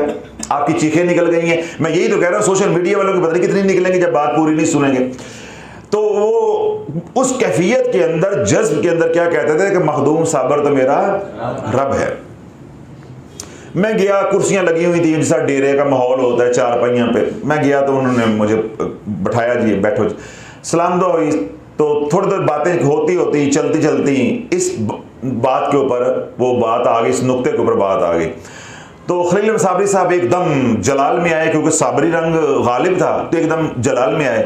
मुझे कहते हैं, पीर साहब ये बताओ, ये सारा इलाका जो है मेरी मुखालफत करता है कि मैं काफिर हूं, मैं मुशरिक हूं, आप ही बताएं कि मखदूम साबर मेरा रब है कि नहीं? मैंने कहा जी रब है। हुण चुप कर रही है, अपने पीर दी बारी चुप कर रही है। मैं तायीद कर रहा हूं, अगर वो मुशरिक कहता फिर मैं भी तो मुशरिक ही हूं ना, हैं? परेशान थी गए हो। अल्लाह पर इसलिए कहता हूं कि ये बातें आवाम के सामने करने वाली नहीं होती, आवाम परेशान हो जाती। अब देखिए, कोई यहां इतनी बात मेरी काट के सोशल मीडिया पे वो कहीं और अपलोड कर दे सियाको सबाक के बगैर, या इतना बयान सुने बाकी ना सुने, तो उसे क्या समझ आएगी? वो तो ये कहेगा ना कि शाफी जो है वो मखदूम साबर को रब मानता है। खलील अहमद साबरी साहब ने कहा कि पीर साहब आप ये बताएं कि मखदूम साबर मेरा रब है कि नहीं? मैंने कहा जी 100% है, 100% है। फिर आपने सांस ली और यूं हाथ मारे, ओए अकल दे अन्यों, जिसको मैं सजदे करता हूं वो रब नहीं है, वो रब्बुल आलमीन है। रब तो मां बाप भी हैं, रब तो मां बाप भी हैं। रब के मानी है पालने वाला, तो तेरे मां बाप पालने वाले नहीं हैं। तेरा पीर जो है रूहानी तौर पे तुझे नहीं पाल रहा, तो फिर माशाल्लाह 50 बंदे बैठे हुए, स्वाय शर्मिंदगी के किसी के पास कोई लफ्ज नहीं था। जिस तरह आप परेशान हो गए थे, अस्तगफिरुल्लाह अस्तगफिरुल्लाह। तो लगभग अवाम की, मैं ये नुक्ता इसलिए बयान किया है कि अवाम का जो इल्म होता है या शऊर जो होता है उसकी सतह कम होती है। ये अवाम का कसूर नहीं है, उनका ये मैदान नहीं है, ये खबास का मैदान है। देखिए ना, फिका के मसाइल हैं, कोई फकही है वो समझेगा, हम तो नहीं समझ पाएंगे। तो अवाम के सामने जब ऐसे पचीदा मसाइल आप लेकर आएंगे तो अवाम क्या हो जाएगी? परेशान जो है वो हो जाएगी। तो अल्लाह पर इसी तरह जो वज़ाइफ की दुनिया है, अवाम को मालूम नहीं है। अगर आपने एक वजीफा भी किसी को नुकसान पहुंचाने के लिए जलाली अमल किया, 99% इम्कान है पहले वजीफे में ही आप फंस जाएंगे, रज्जत हो जाएगी, जिंदगियां बर्बाद हो जाएंगी पहले अमल में। अब मैं आपको जो बात कहना चाह रहा था, जिसकी वजह से ये सारी खलील अहमद साबरी साहब की बात अभी जहन में आ गई, वो मैंने आपके गोश गुजार की, वो ये, आप किसको मारने लगे थे? सास को। सास किसको मारने लगी थी? बहू को। आप किसको मारने लगे थे? हमसाए को। आप किसको मारने लगे थे? शरीके को। आप मेरे जाग नहीं रहे, किसको मारने लगे थे? शरीके को, दुश्मन को। जो भी था, सास थी, बहू था, शरीका था, चाचा था, ताया था, या अगले दरवाजे वाला हमसाया था, जो भी था तो बंदा, था तो इंसान। अब ये मेरी बात को जरा इधर कर दो। एक बिल्ली के बच्चे को मारो, फिर मैं देखता हूं तुझे रब कैसे छोड़ देता है। एक कुत्ते के बच्चे को मारो, फिर मैं देखता हूं तुझे रब कैसे छोड़ देता है। तेरा रब ऐसा रहीमो करीम है, वो तो कुत्ते के बच्चे को मारो, बिल्ली के बच्चे को मारो, तेरी नस्लों को उजाड़ के रख दे। तू तो आदम की औलाद को मारने चला था। वो सास थी, बदकार थी, जानिया थी, घटिया जुबान वाली थी, गंदी जुबान वाली थी, गुनाहगार थी, पापी थी, जितने भी गलीज अल्फाज हैं, खसलतें, सब उसके अंदर थी तो इंसान। अल्लाह तो बिल्ली का कत्ल माफ नहीं करता, अल्लाह तो कुत्ते के बच्चे का कत्ल माफ नहीं करता, बंदे का कत्ल माफ कर देगा? मैंने क्या कहा कि 99% इम्कान है जब अपने रिश्तेदारों को, अपने शरीके को तावीज़ात, अमलियात के जरिए नुकसान पहुंचाने की कोशिश करोगे, पहले अमल से फट्टे चढ़ जाओगे। और अगर आपने आमाल किए हैं कि अपनी जिंदगी बेहतर बनाने के लिए, अपनी औलाद को बेहतर बनाने के लिए, या सवाब के लिए आप करते रहे, क्या करते रहे? सवाब के लिए, और वाकई आप झूठ नहीं बोल रहे, सवाब के लिए करते रहे, तो फिर अल्लाह वालों यकीन रखो कि जो आमाल मैंने बताए हैं उनके ऊपर कारबंद रहो, वो करते रहो। आज नहीं तो कल, कल नहीं तो परसों अल्लाह निकाल के दिखाएगा इंशाअल्लाह। लेकिन जो लोग आमाल या वज़ाइफ करते रहे शराइत के बगैर, लेकिन उनकी नीयत बुरी नहीं थी, किसी को हलाक करने की नीयत नहीं थी, अल्लाह वालों ये फंसते फंसते सालों इनको लगे। ये इस तरह के लोग रातों रात नहीं फंसते, ये सालों फंसते हैं, सालों बाद फंसते हैं। कैसे फंसते हैं? कभी जलाली किया, वो छोड़ा, फिर जमाली शुरू कर लिया, कभी जलाली के साथ जलाली जोड़ के कर लिया। मैं उसकी मिसाल भी दे देता हूं। इधर आयत करीमा पढ़ रहे, चाहे एक तस्बीह कर रहे हैं, इधर ला हौला वला कुव्वता इल्ला बिल्लाहिल अलिय्यिल अज़ीम शुरू कर लिया। अब ये दोनों जलाली हैं, ये दोनों क्या होंगे? आपस में टकराएंगे। ठीक है, इस तरह ला हौला वला कुव्वता छोड़ दिया, आयत करीमा शुरू किया, साथ तीसरा कलमा शुरू कर लिया। अब ये दोबारा फिर क्या होगा? टकराएंगे, दोनों जलाली वज़ाइफ आ जाएंगे। इस तरह सूरह असर पढ़ना शुरू कर दी दुश्मनों से, शर से बचने के लिए। ठीक है, ये शुरू कर ली। उधर से सूरत इनाम की आयत नंबर 45, फकुतिया दाबिरुल कौमिल लज़ीना ज़लमू वल्हम्दुलिल्लाहि रब्बिल आलमीन। अब ये दोनों जलाली फिर टकराएंगे, बंदा फिर मरेगा। इसी तरह किसी ने सूरह कौसर शुरू कर ली, सूरह कौसर शुरू कर ली, लेकिन वो की किस नीयत से? खैर बरकत के लिए नहीं, दुश्मनों के शर से बचने के लिए, उनको नुकसान पहुंचाने के लिए। इन्ना शानिया का हुवल अबतर के ऊपर अपनी तवज्जो मरकूज करके उसको पढ़ा। अब यही सूरत कौसर जो है वो उजाड़ के रख देगी। हालांकि सूरह कौसर क्या है? जमाली है। इन्नमल अमाल बिन नियत, जैसी नीयतें थी, अमाल की तफसीर, अमाल का फैसला वैसे ही आएगा। तो वो तमाम हजरात जिन्होंने अमाल तो किए, लेकिन अल्लाह जानता है उनके इरादों और नीयतों को कि उनकी नीयतें गलत नहीं थी, वो महज सवाब के लिए, अपने घर बार की हिफाजत के लिए, खैर बरकत के लिए पढ़ते रहे। उनको अल्लाह वालों इस दुनिया में, रज्जत की दुनिया में फंसते हुए सालों लगे। अब कान खोल के सुनो, तुम्हें सालों लगेंगे निकलते हुए भी। जमाने का कोई पीर फकीर तुम्हें रातों रात नहीं निकाल सकता। चाहे मेरी इस बात से आपका दिल मुतमिन हो रहा है, तो चाहे आपका मेरी बात से दिल मायूस हो रहा है, आज मैंने सच बोल दिया है। ये बात जहन से निकाल दो कि 2, 4, 5, 6 हफ्ते के अंदर आप निकल जाओगे। सालों की बात है, सालों की बात है। वो शैतान जो तुम्हें वज़ाइफ नहीं पढ़ने देता था, वो वक्त याद करो जब वज़ाइफ की दुनिया में आए थे। वो वक्त याद करो, 15 साल पहला, 20 साल पहला, 10 साल पहला, वो वक्त याद करो। तुम तस्बीह लेके बैठते थे, शैतान नींद डालता था, परताव डालता था, जमाइयां आती थी, कमर दर्द होती थी, उकताहट होती थी, वजीफे टूटते थे। जब तुमने उन तमाम घाटियों को पार कर लिया, वज़ाइफ करने के आदी हो गए और उस दलदल में फंस गए कि अब यही वज़ाइफ नुकसान देना शुरू हो गए। इन्नहु लकुम अदुव्वुम मुबीन, शैतान तुम्हारा खुला दुश्मन है, हमने तुम्हें बता दिया था। अब वही शैतान तुम्हें वज़ाइफ की दुनिया से निकलने नहीं देगा। ये है खेल अल्लाह वालों। वो शैतान जो कल इबादत नहीं करने दे रहा था, रब का जिक्र नहीं करने दे रहा था, वजीफा नहीं करना, खानका नहीं जाना, अल्लाह अल्लाह नहीं करनी, अब यही शैतान कहेगा कि नहीं करनी है, ये वजीफा पढ़ना है। क्यों? वो हमारा नुकसान चाहता है, चाहे नुकसान पढ़ने से हो चाहे नुकसान छोड़ने से हो। अब क्योंकि ये वज़ाइफ हमें दे रहे हैं नुकसान, अब वो शैतान रात ख्वाबों में आएगा। बिलाल की तरह सफेद सूट पहना होगा, चिट्टा अमाशी में लगाया होगा, मुच्छा नुता दिता होगा, दाढ़ी 2 फुट लंबी होएगी, सुबह उठ के कहेंगे बहुत बड़े वली अल्लाह दी मैनू ज़ियारत हुई है तो उन्होंने मैनू यह वजीफा दिता है, चलो जी बाकी बंद तो वजीफा शुरू, बड़ी अल्लाह दी मदद आई है। मेरे उत्ते तो कोई भी मुश्किल हालात आन लगन, मैनू तो अल्लाह दा करम हो जाता, ख्वाब आ जाते हैं। ये राबिया बसरियां बनी फिरदियां ने, कोई हसन बसरी बना हुआ है, कोई राबिया बसरी बनी हुई है, सुबह से लेकर शाम तक अल्लाह की नाफरमानी, तो रात को राबिया बसरी ख्वाबों में। सपनों की शहजादियां ना ये, इसलिए सपनों के शहजादे हैं। सुबह से शाम तक अल्लाह के नबी का दिल दुखाना, और रात को क्या है, हसन बसरी बन जाते हैं। अल्लाह वालों मैं यही तो रोता हूं, कोई सच्चा बंदा नहीं मिलता, सच्चा ख्वाब कहां से ले आऊं। और पीर और मौलवी सच्चे नहीं रह गए, हम अवाम का रोना रो रहे हैं। अगर मेरी बातें से गुस्सा आ रहा है, बुरी लग रही हैं या हकीकत के मुनाफी लग रही हैं, अल्लाह वालों आज के दौर में झूठ सच छुपता नहीं है। ये वो वक्त गए, वो भोले वक्त गए, भले वक्त, वो खत्म हो गई बातें।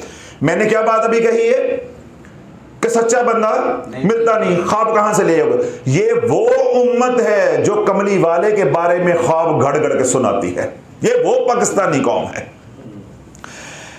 आज सोशल मीडिया पर जाएं, नबी अलैहिस्सलाम से जो मंसूब ख्वाब हैं, बड़े बड़े दाढ़ियों वालों ने, टोपियों वालों ने, मौलवियों ने, उलमा ने, पीरों ने सुनाए हैं। वो ख्वाब देखो, इंटरनेट पे आपको, यूट्यूब के ऊपर आपको मिलेंगे, सोशल मीडिया पे आपको मिलेंगे, झूठे ख्वाब। क्यों? जब वो सुनाए जा रहे थे तब लोगों ने सच माने, अब वक्त गुजर गया, वो झूठे साबित हो चुके हैं।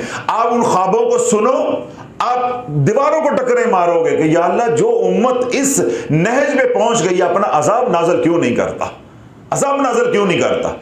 तो जो कौम या जो उम्मत नबी अलैहिस्सलाम की परवाह नहीं कर रही, उनकी नामूस की परवाह नहीं कर रही, हदीसें घड़ घड़ के जो है वो उसके अंदर मौजू हदीसें डालती है, नबी का नाम इस्तेमाल करती है, ख्वाब जो है वो नबी अलैहिस्सलाम के झूठे मिंबर रसूल पे सुना के अपनी दाग जो है वो बिठाई जाती है ताकि मेरा रोब दबदबा हो। तो वहां ये कहना जी मुझे रात पीर साहब आए तो रात एक वली अल्लाह आए, उन्होंने मुझे ख्वाब दे, मैं ये वजीफा दे दिया। वो वली अल्लाह इब्लीस है जिसको वली अल्लाह बनाए फिरते हो, वो अल्लाह का दुश्मन है, रसूल का दुश्मन है। तो जब दलदल में फंस नहीं रहे थे, अभी फंसे नहीं थे, तो वो ही इब्लीस वजीफे करने नहीं दे रहा था। अब क्योंकि इन्हीं वज़ाइफ से तेरा नुकसान हो रहा है, अब वो छोड़ने नहीं देगा। ये है रोना। इसलिए मैं कहता हूं कि मैंने 23 साल की जिंदगी में 23 लोगों, रूहानियत के शोबे की 23 साल की जिंदगी में 23 लोगों को भी मैंने रज्जत से निकलते आज तक नहीं देखा। किसी की कसम 4 हफ्ते बाद, किसी की कसम 6 हफ्ते बाद, किसी कसम साल बाद टूट जाती है, फिर वो दोबारा वज़ाइफ में आ जाता है, फिर वो दोबारा वज़ाइफ में। मैंने ऐसे लोगों को भी देखा कि जिन्होंने मगरिब से 15 मिनट पहले रोजा तोड़ दिया। असर के वक्त रोजा तोड़ने वाले तो अल्लाह वालों गिने भी नहीं जा सकते। असर के वक्त रोजा तोड़ने वाले रज्जत के मैदान में तो गिने भी नहीं जा सकते। मैं आपको यह बता रहा हूं कि मैंने ऐसे लोगों को देखा कि मगरिब से 10-12 मिनट पहले उन्होंने रोजा तोड़ दिया, यानी मंजिल बिल्कुल मिलने वाली थी और उनको वो मकाम मिल जाने थे जिसका इंसान एहसास नहीं कर सकता, इदराक नहीं कर सकता, तसव्वुर नहीं कर सकता। लेकिन उन्होंने शैतान की चाल के अंदर आके फंस के उन्होंने रोजा तोड़ दिया, दोबारा वज़ाइफ शुरू कर दी। मैं उसकी एक मिसाल दे देता हूं। अल्लाह ना करे आपकी बेटी घर आकर बैठी हुई है, क्या बैठी है? बेटी घर आकर बैठी, अल्लाह ना करे किसी की भी। अब वो मसला सारा पीछे तशखीस हुआ है कि ये सारा उल्टे वज़ाइफ का समर है, नतीजा है। मैंने वज़ाइफ करा दिए बंद। अब मैं क्या कह रहा हूं, इस दुनिया से निकलने के लिए बरसों चाहिए। मुझे बताओ वो बेटी वाले कैसे सब्र करेंगे? बेटी वाले कैसे सब्र करेंगे? अल्लाह की अजमत पे कुर्बान जाओ, अल्लाह के इल्म पे कुर्बान जाओ, अल्लाह की फरासत पे कुर्बान जाओ कि मेरे रब ने बंदे की नब्ज़ ही ऐसी पकड़ी है, ऐसा धोबी पटका लगाया है कि बंदे से सबर नहीं। अल्लाह ने कहा सबर ही करना है, बंदे के पास सबर नहीं, इंसान बेसब्र है। अल्लाह ने कहा नहीं, सबर ही करना है, सबर ही करना है। तो सबर के जरिए मदद आनी। अब जिसकी बेटी आके 6 महीने से घर बैठी है, साल से घर बैठी है, मां ने वजीफे ठोक के रखे, दादी ने वजीफे ठोक के रखे, सास ने वजीफे ठोक के रखे, या अब्बे ने काम चौक के रखे। अब उसका जो वबाल है वो अगली नस्ल औलाद जो है वो भोगता रही है। अब वो शाफी के बोलने में से नंगे तो हो गए हैं, उन्होंने सचिया भी तो होना है ना। बंदा पाकिस्तानी हो, शर्मिंदा हो के भी, झूठा हो के भी, फिर के मैं सच्चा नहीं हूं, तो पाकिस्तानी तो ना हुआ।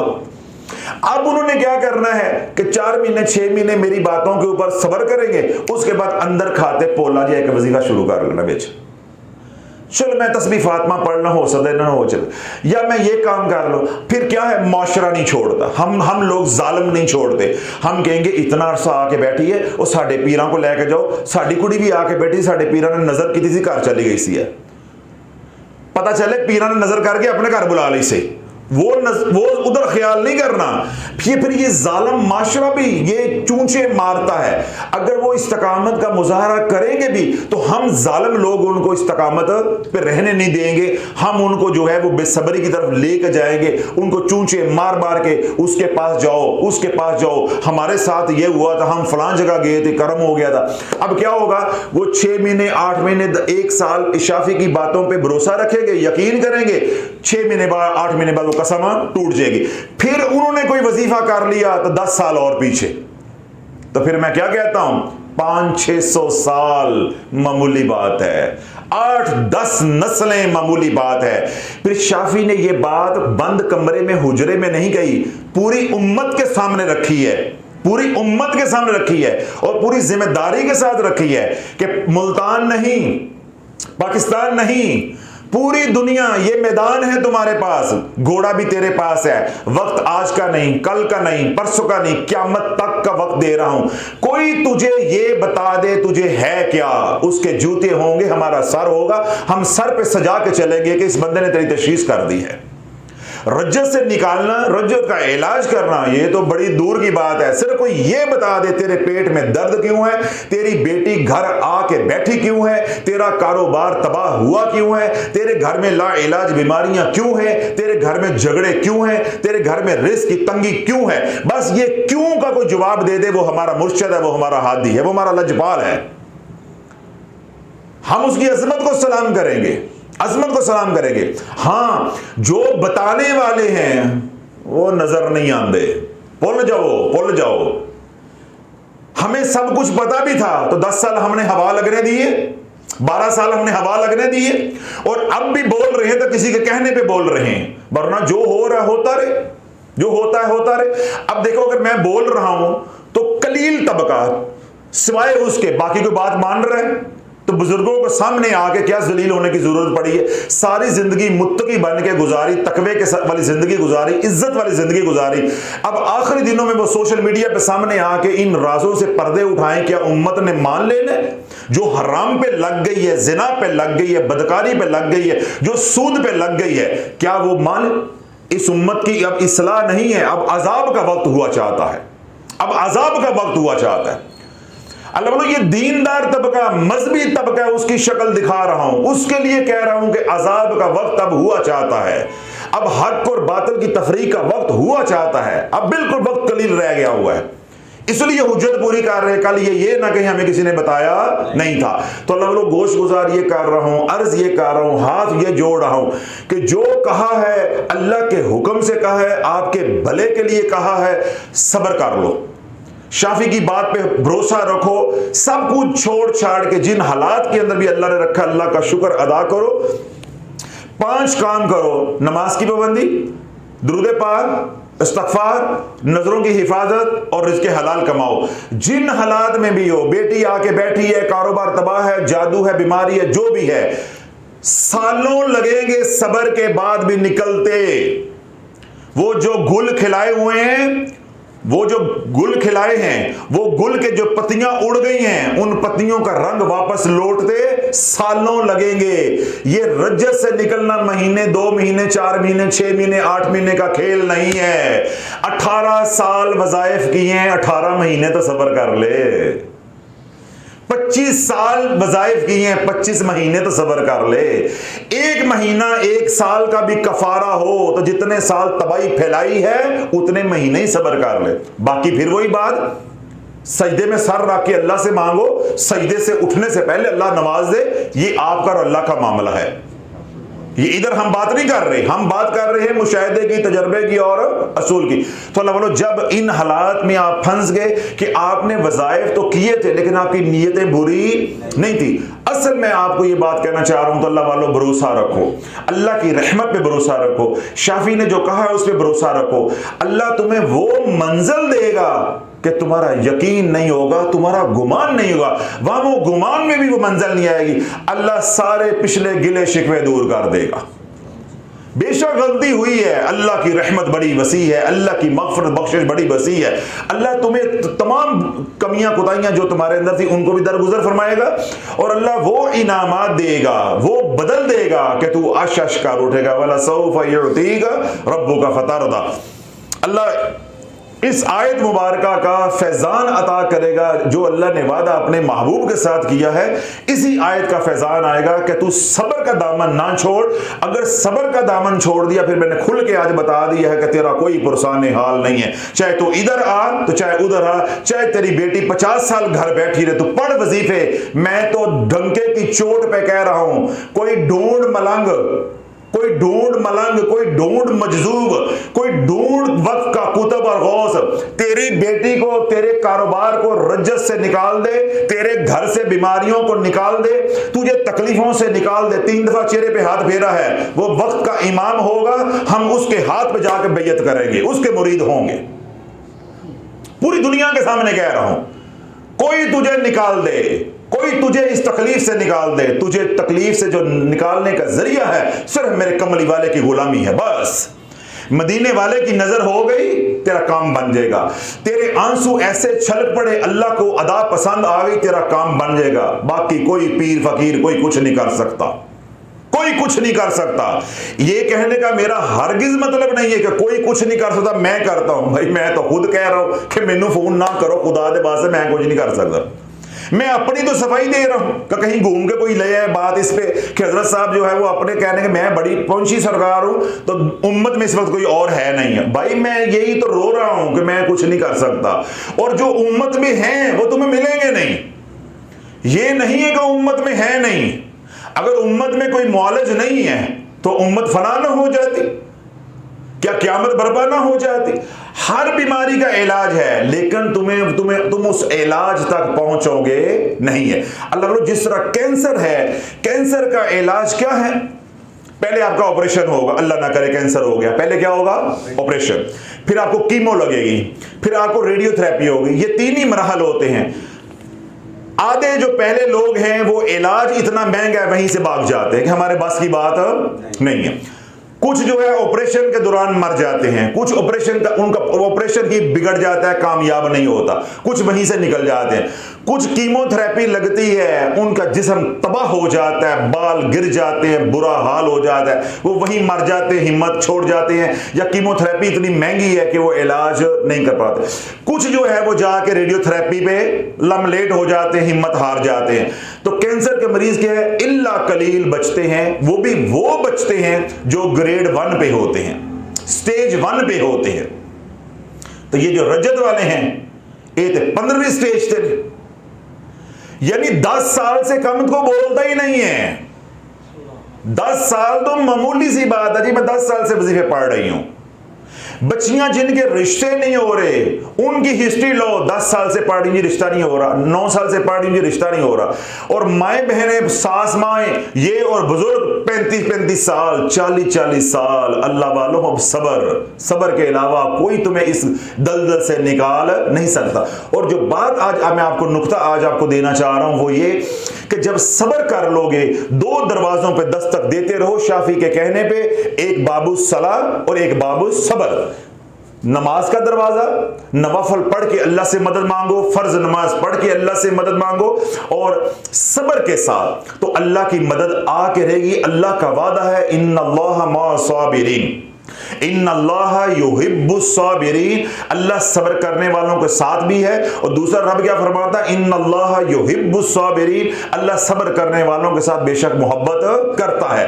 तो अल्लाह ने एक नजर भी तुझे प्यार से देख लिया तो इंशाअल्लाह चाहे 50 साल की भी रज्जत है, अल्लाह पल भर में निकाल देगा। फिर उसको निकालने के लिए अल्लाह किसी मलंग को जरिया बना दे, शाफी को जरिया बना दे, किसी मट्टी को जरिया बना दे, किसी हवा को जरिया बना दे, किसी बंदे को जरिया बना दे, किसी जानवर को जरिया बना दे। ये अल्लाह के फैसले हैं, अल्लाह निकाल कर दिखाएगा। और सब्र के ऊपर मैंने क्या कहा कि अल्लाह वो मकाम देगा जिसका आप तसव्वुर भी नहीं कर सकते। अब अल्लाह बोलो, ये आखिरी बात तवज्जो के साथ सुननी है, फिर मैं आपको बताऊंगा कि इस मुसीबत से हमने निकलना कैसे है, क्योंकि इस मुसीबत से विर्द वजीफे नहीं निकाल पा रहे, ना ही उसका रिजल्ट मिलता है ना मिल रहा है। हजरत अब्दुल्लाह बिन सलाम रजी अल्लाह तआला अन्हु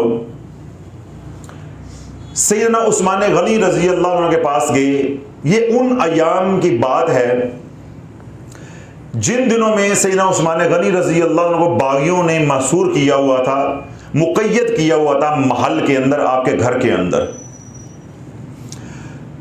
तो अब्दुल्लाह बिन सलाम रजी अल्लाह कहते हैं कि जब मैं सैयदना उस्मान गनी रजी अल्लाह तआला अन्हु के पास गया तो अमीरुल मोमिनीन मुझे देखकर बड़े खुश हुए और मुझे फरमाया कि बहुत अच्छा हुआ कि आज मेरे से आप मुलाकात के लिए आ गए हो।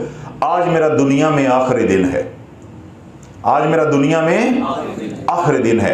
जो हजूर के गुलाम होते हैं उन्हें यह भी मालूम होता है कि दुनिया में आना कब है और दुनिया से जाना कब है, क्योंकि बताने वाला उनको बता देता है। फिर आपने अब्दुल्लाह बिन सलाम कहते हैं कि सैयदना उस्मान गनी रजी अल्लाह तआला ने अमीरुल मोमिनीन ने उधर इशारा किया कि ये सामने खिड़की देख रहे हो? मैंने कहा हाँ। तो फरमाया इस खिड़की के जरिए मैंने हजूर अलैहिस्सलातु वस्सलाम की ज़ियारत की है, इस खिड़की के जरिए अल्लाह के नबी अलैहिस्सलातु वस्सलाम की मैंने ज़ियारत की है।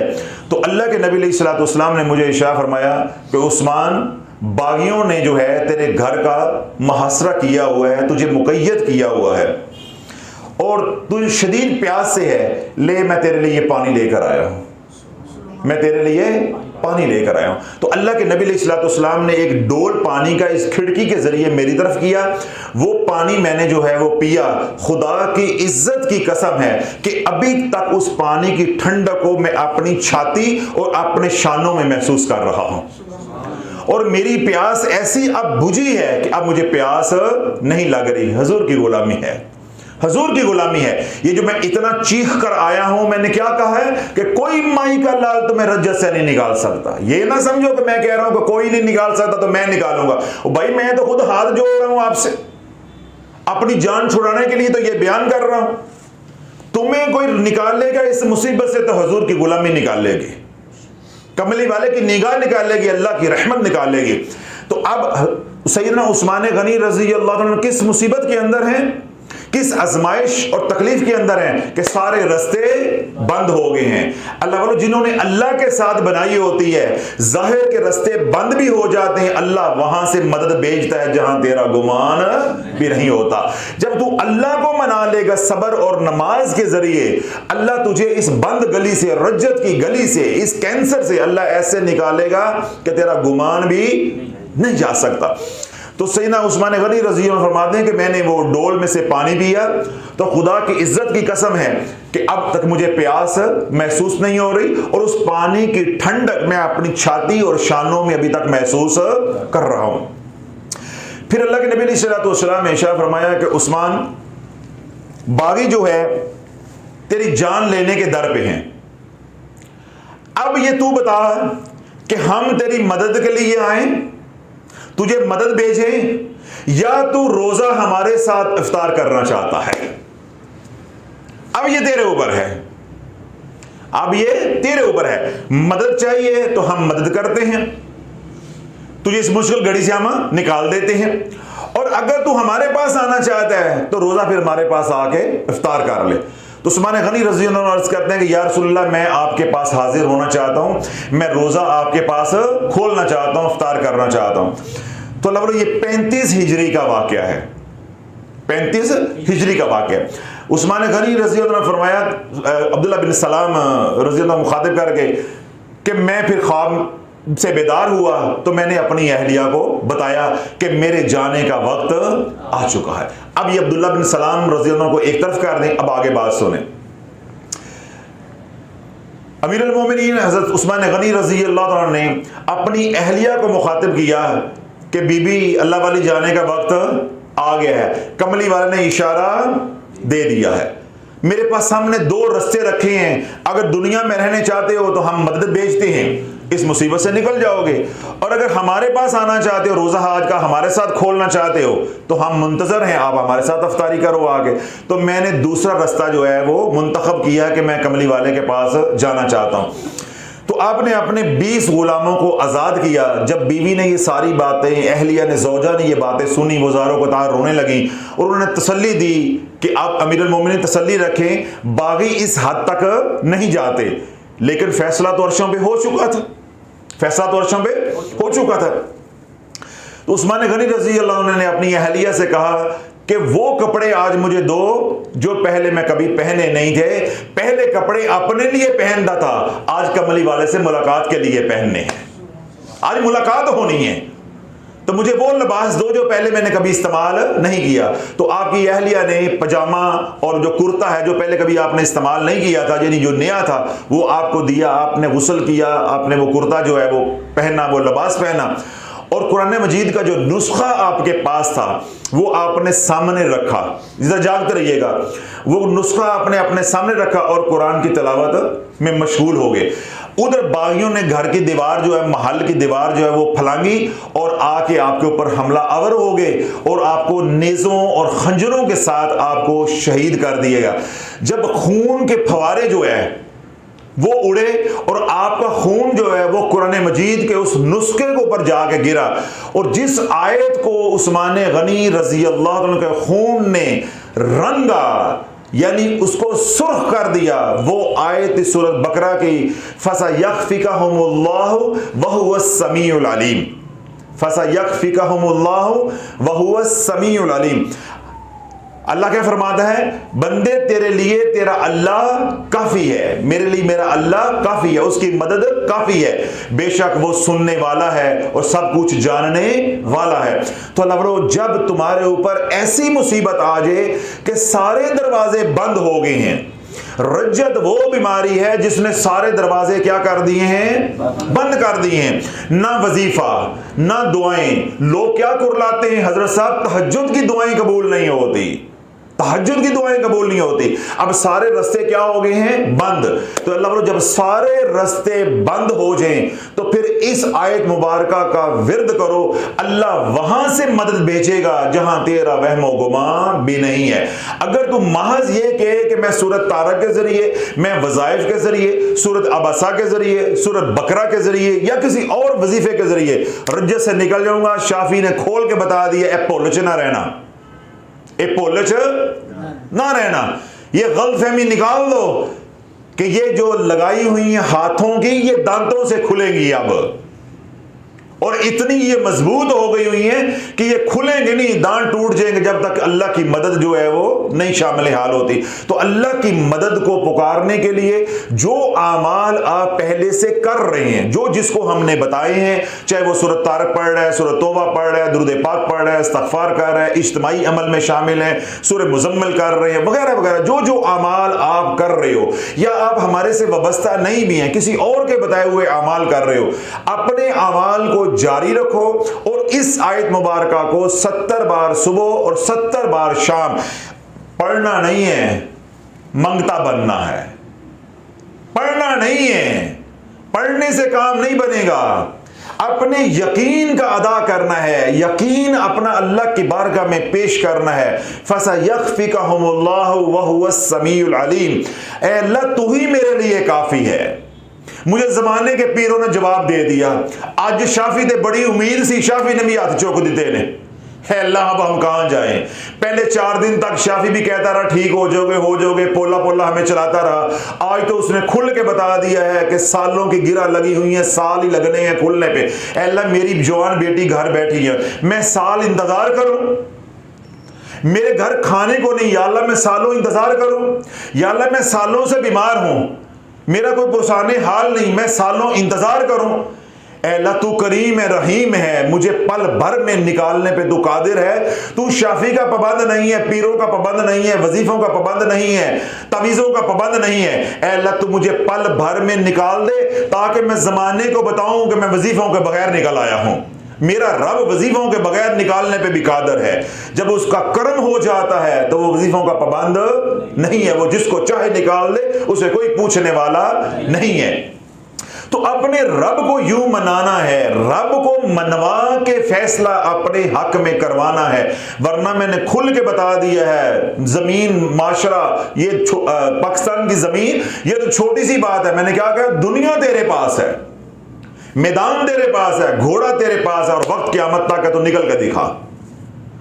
तूने वज़ाइफ को, कुरान को मजाक समझा हुआ था, तूने मजाक समझा हुआ था। अब अगर वाकई तूने किसी के साथ नाहक नहीं किया हुआ, महज गलतफहमी की बुनियाद पे ये कर बैठा है, गलती हो गई है, तो फिर इसका निकलने का क्या हल है कि सबर, नमाज, और ये इस आयत मुबारका को सूरत बकरा की जो आयत है, आयत नंबर 137, फसयकफिकहुमुल्लाहु वहुवस समीउल अलीम, इसको 70 बार सुबह, 70 बार शाम, अव्वल वक्त 3 बार दुरूद पाक पढ़ के इतना यकसू हो कि अल्लाह के सामने जोली फैला के इस आयत को पढ़ना है कि या अल्लाह जब मैं उठूं तो मेरी रज्जत खत्म हो चुकी हो, अल्लाह जब मैं उठूं तो मेरी बीमारियां खत्म हो चुकी हो, अल्लाह जब मैं उठूं तो मेरी आजमाइशें खत्म हो चुकी हो, मेरी बच्चियों के रिश्ते रुके हुए हैं, या अल्लाह उनके अच्छे पैगाम कहीं से आ जाए, मेरे बच्चे घर बैठे हुए हैं तो या अल्लाह उनके रोजगार का कोई इंतजाम हो जाए, मेरी माँ बीमार है या खुद बीमार हूं, मेरा बाप बीमार है या फला बीमार है, या अल्लाह जब मैं उठूं मुसल्ले से तो या अल्लाह या चेहरे पे हाथ फेरूं तो या अल्लाह उनके शिफा का फैसला हो चुका। तो अल्लाह ऐसे यकीने कामिल के साथ आपने इस आयत मुबारका को पढ़ना है, और साथ जो जो अमाल कर रहे हैं उन अमाल को जारी रखना है। अब ये अमल साथ लगाने का हरगिज़ ये मतलब नहीं है कि भाई सूरत तारे छोड़ देनी है, सूरत मुज़म्मल छोड़ देनी है, सूरत तौबा छोड़ देनी है, खिज़री अमल छोड़ देना है, या दीगर अमाल हैं वो छोड़ देने हैं। वो अमाल अपनी जगह पर रहेंगे। ये आयत इसलिए बताई है कि जो लोग मुस्तरब हैं, परेशान हैं, आजमाइश लंबी होती जा रही है, उनके पास वक्त नहीं, अपनी औलाद की जवानी को देखते हैं कि ढल रही है, माँ बाप की बीमारी को देखते हैं, या कारोबार को बर्बाद होते देखते हैं, अब सब्र नहीं होता।